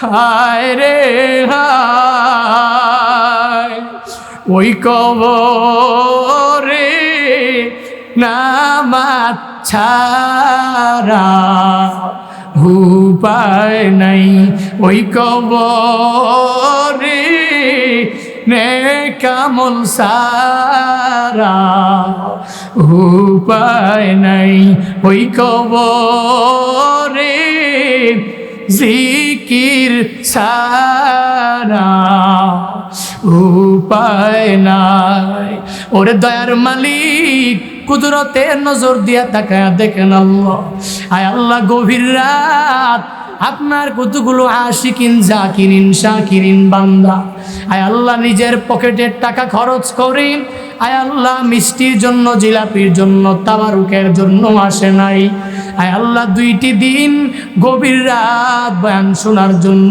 আল্লাহ আয় আল্লাহ কত আপনার মুহিব্বিন বান্দাগুলা আমি গুনাহগারের সাথে হাত উত্তোলন করেছেন রে আল্লাহ আয় আল্লাহ প্রত্যেকের জিন্দেগীর সব গুনাহগুলো মাফ করে দাও আল্লাহ আয় আল্লাহ কত উলামায়ে কেরাম হাজির আয় আল্লাহ কত মাদ্রাসার হুজুর তুলাবা উলামা আসাতিজায়ে কেরামরা হাত তুলেছেন আয় আল্লাহ আমি গুনাহগার আমার মতো গুনাহগার আসমানের নিচে জমিনের উপরে কেউ নাই আয় আল্লাহ গুনার বোঝা মাথায় নিয়া আপনার দরওয়াজায় হাজির আয় আল্লাহ আমরা জানি আমাদের মতো জালেম দুনিয়াতে কেউ নাই আল্লাহ আয় আল্লাহ আমরা জানি আমাদের মতো পাপাচা দুনিয়াতে কেউ নাই আয় আল্লাহ আমরা জানি আমাদের মতো নামাজ তরক করনেওয়ালা কেউ নাই আমরা জানি আমাদের মতো ফাজের দুনিয়াতে কেউ নাই রে আল্লাহ তবু এটাও জানি আপনার মতো দয়ালু আল্লাহ কেউ নাই রে আল্লাহ তবু এটাও জানি আপনার মতো গফফার আল্লাহ এই দুনিয়াতে কেউ নাই দুনিয়ার বান্দাদের মধ্যে 100 ভাগের মধ্যে মাত্র 1 ভাগ দিয়ে দিয়েছেন আল্লাহ 99 ভাগ মায়া আপনি আপনার কাছে রেখে দিয়েছেন রে আল্লাহ আয় আল্লাহ আপনি যদি আপনার দরওয়াজা থেকে ফিরাইয়া দেন, আয় আল্লাহ কার দরওয়াজায় গিয়ে আমরা হাত উত্তোলন করব? দুনিয়ার ভিক্ষুক এক দরওয়াজায় ভিক্ষা না পাইলে আরেক দরওয়াজায় যায়, আরেক দরওয়াজায় ভিক্ষা না পাইলে আরেক দরওয়াজায় যায়, আরেক দরওয়াজায় ভিক্ষা না পাইলে আরেক দরওয়াজার সামনে গিয়া গিয়া ধনী বান্দাকে বলে, রে ধনীওয়ালা, তোমাকে আমার আল্লাহ ধনী বানাইছে, আমি গরিব, আমার টাকা নাই পয়সা নাই, যার দরুন আমি তোমার সামনে এসে সর্বাবস্থায় হাতটা পাতি। আমি যখন সকালবেলা যখন আমি আমার ঘর থেকে যখন আমি বের হইলাম, আমার সন্তানটা আমাকে ধরে আর বলে, আব্বা যান, আল্লাহ আপনাকে গরিব বানাইছে, আপনি সারাদিন ভিক্ষা করে করে রাতের বেলা আমার জন্য আমাদের জন্য মজা নিয়ে আসবেন। ওই ভিখারি আল্লাহর বান্দা ধনী বান্দার সামনে সে বিনা বিনা বিনা কান্না করে, এরে ধনীওয়ালা ভাই, তুমি যদি আমার একটা টাকা না দাও, এই ভিক্ষা নিয়ে নিয়ে আমি আমার সন্তানের জন্য মজা নিয়ে যেতে পারবো না। আর আমি আমার সন্তানের জন্য যদি মজা নিয়ে না যাই, আমার সন্তানটা আমাকে বাবা বলে পরিচয় দিবে না, আমার সন্তানটা আমাকে আব্বা বলে ডাকবে না। এরে ধনীওয়ালা, আল্লাহ তোমাকে ধনী বানিয়েছে, আল্লাহ তোমাকে ধন দৌলতের অধিকারী বানিয়েছেন, তুমি আমার একটা টাকা দাও, আমাকে সাহায্য সহযোগিতা করো। এমন কোনো ধনী নাই ওই গরিবকে না দিয়া পারে ফিরাইয়া দিতে পারে। আয় আল্লাহ, ৯৯ ভাগ মায়ার যদি হয় এত পাওয়ার, ১ ভাগ মায়ার যদি পাওয়ার এত হয়ে যায়, ৯৯ ভাগ মায়ার পাওয়ার কত আল্লাহ। আয় আল্লাহ, আপনার মায়ার কাছে আমাদের গুনাহগুলো কিছুই না রে আল্লাহ। আয় আল্লাহ, জিন্দেগীর সব গুনাহগুলো মাফ করে দাও আল্লাহ। আজকের এই মাহফিল কবুল করে নাও। আয় আল্লাহ, আজকের এই মাহফিলের মাদ্রাসাটাকেও তুমি কবুল করে নাও। আয় আল্লাহ, এই 12তম বার্ষিক মাহফিল, আয় আল্লাহ, এই মাহফিলগুলো সব মাহফিল তুমি কবুল করে নাও। বক্তা শ্রোতা সবাইকে আমল করার তৌফিক দান করো আল্লাহ। আয় আল্লাহ, এই মাহফিল আমাদের নাজাতের উসিলা বানা দাও। আয় আল্লাহ, এই মাদ্রাসার মুতামিম সাহেবকে তুমি কবুল করে নাও। আয় আল্লাহ, ভাইয়ের দিনের খেদমতগুলো তুমি কবুল করে নাও। অনেকে দোয়া চেয়েছেন অসুস্থ, আয় আল্লাহ প্রত্যেককে সুস্থতা দান করে দাও। তোমার হাতে সফর্দ করে দিলাম, আয় আল্লাহ প্রত্যেকের জিম্মাদার হয়ে যাও রে আল্লাহ। স্টেজের মধ্যে যারা হাত উত্তোলন করেছেন, কার মনে কি আশা প্রাণে কি ব্যথা আমি জানি না, আয় আল্লাহ প্রত্যেকের মনের নেক আশা তুমি পূরণ করে দাও। আয় আল্লাহ, প্যান্ডেলের মধ্যে আপনার কত বান্দা হাজির, আপনার বান্দার মনের নেক আশা আমি জানি না সেই জানে, আপনি জানেন। আয় আল্লাহ প্রত্যেকের মনের নেক আশাগুলো আপনি পূরণ করে দেন আল্লাহ। আয় আল্লাহ, আজকের এই মাহফিল আয় আল্লাহ কিয়ামত পর্যন্ত কায়েম দায়েম রাখিয়ে আল্লাহ। আয় আল্লাহ, মাদ্রাসা কিয়ামত পর্যন্ত কায়েম এবং দায়েম রাখিয়ে আল্লাহ। আয় আল্লাহ, জালেমের কারাগারে আয় আল্লাহ যত জুলুমের নির্যাতনের শিকার হচ্ছে, ওই উলামায়ে কেরামদেরকে আপনার কুদরতি খাজানা থেকে সাহায্য করেন আল্লাহ। আপনার হাতে সফর্দ করে দিলাম, আয় আল্লাহ জিম্মাদার হয়ে যান রে আল্লাহ। আয় আল্লাহ, কাফের বেঈমানরাও আমাদের উপর রাগান্বিত, সবাই আমাদেরকে মারে মারে মারে মারে, আমরা মার খেয়ে খেয়ে দুর্বল হয়ে গেল। আয় আল্লাহ, গুনাহের কারণে আর কষ্ট দিও না। আয় আল্লাহ, জিন্দেগীর গুনাহগুলো মাফ করিয়া আমাদের নাম ওলিদের কাতারে তুমি উঠাইয়া দাও। আয় আল্লাহ, এক ভাই দোয়া চেয়েছেন তার বোনের জন্য, বোনের হায়াতে বরকত বাড়াইয়া দাও। আয় আল্লাহ, তার বোনটাকে সুস্থ সাফায় হাজেলা কামেলা দাও। আয় আল্লাহ, চাচা লিয়াকত আলী দোয়া চেয়েছেন, কবুল করো, মনের ন্যাক আশা পূরণ করো, সুস্থ করে দাও আল্লাহ। এক যুবক দোয়া চেয়েছেন, আয় আল্লাহ তার মাথার ব্রেনটাকে পরিপূর্ণ ভালো করে দাও, তোমার হাতে সফর্দ করে দিলাম, জিম্মাদার হয়ে যাও। আয় আল্লাহ যে যে লাইনে কাজ করে ওই লাইনে পদোন্নতি দাও, আয় আল্লাহ চাকরিতে পদোন্নতি দাও, আয় আল্লাহ তোমার হাতে সফর্দ করে দিলাম, আয় আল্লাহ তুমি পরিপূর্ণ জিম্মাদার হয়ে যাও। আয় আল্লাহ 3 শ্রেণীর লোক তোমার দরওয়াজায় নিয়ে হাত উত্তোলন করলাম, আয় আল্লাহ কারো মা নাই, বাবা দুনিয়ায় বেঁচে আছে রে আল্লাহ, কারো বাবা নাই, মা দুনিয়ায় বেঁচে আছে রে আল্লাহ, কেউ এরকম এতিম, মাও নাই, বাবাও নাই। আজকের এই মাহফিল থেকে বিদায় নেওয়ার পর রাত 12টা 1টা যখন বেজে গেল, স্ত্রী যদি বাসার মধ্যে থাকে, যা ঘরের মধ্যে গাড়ির সামনে দাঁড়াইয়া দরওয়াজার সামনে দাঁড়াইয়া কত ডাকবে, স্ত্রী দরওয়াজা খুলো, দরওয়াজা খুলো, 1 বার 2 বার 3 বার 5 বার ডাকার পরে ওয়াইফ ওই দরজাটা খুলবে, আবার ধমক দিবে, মাহফিলে যাওয়ার জন্য তোমাকে কে বলেছে? স্ত্রী ধমক দিয়া দিবে। কিন্তু যখন আমি ছোট ছিলাম, কত আল্লাহর বান্দা টেনশন, মনের মধ্যে চিন্তা, আর টেলিফোন করে বলে, হুজুর আমি ছোট থাকতে আমার মা যখন আমি মাহফিল থেকে বাড়িতে যাইতাম, মাহফিল থেকে বাড়িতে যাওয়ার পরে আমার মা আমার জন্য বিন্দু পরিমাণ ঘুমাইতো না, ওই ঘরের কর্নারে মা বসে,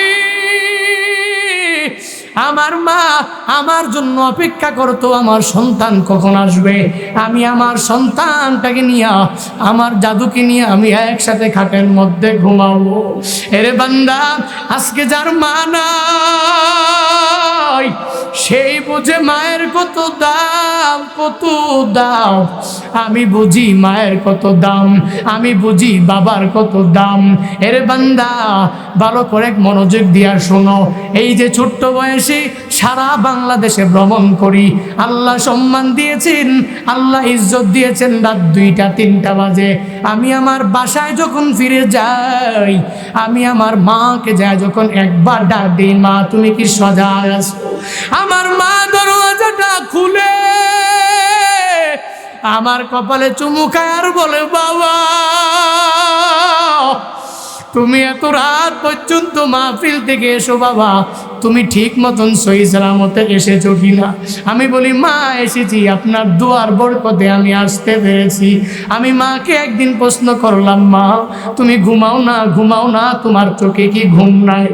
আমার মা বলে, রে সন্তান, তুই ছোট্ট কাল থেকে যেভাবে ওই ময়দানে কথা বলো, আমি মা দোয়া করি আর একটি রাত আমি মা তোর জন্য ঘুমাই না, তুই আসলে আমি মা তোকে নিয়ে একসাথে ঘুমাইতে যাই। এরে বান্দা, ওই মা হারাইয়া যারা আজকে এতিম, আয় আল্লাহ ওই মার কবর জান্নাতের বাগান বানায় দাও আল্লাহ। যাদের বাবা নাই, বাবার কবর জান্নাতের বাগান বানায় দাও আল্লাহ। যেই বাবা চৈত্র মাসে রোদের মধ্যে, আয় আল্লাহ রোদের মধ্যে ভিজিয়া ভিজিয়া ঘামে পুড়ে সারকার হয়ে, যেই বাবা কত কষ্ট করে আমাদেরকে লালন পালন করলেন, ওই জলাশয় থেকে ধানের বোঝা এনে এনে আমাদেরকে খাওয়াইলেন, মাদ্রাসা স্কুলে কলেজে ভার্সিটির মধ্যে যেই বাবা টাকা পয়সা দিয়া পড়াইলেন, আয় আল্লাহ ওই বাবা যার দুনিয়ায় নাই, বাবার কবর জান্নাতের বাগান বানায় দেন আল্লাহ।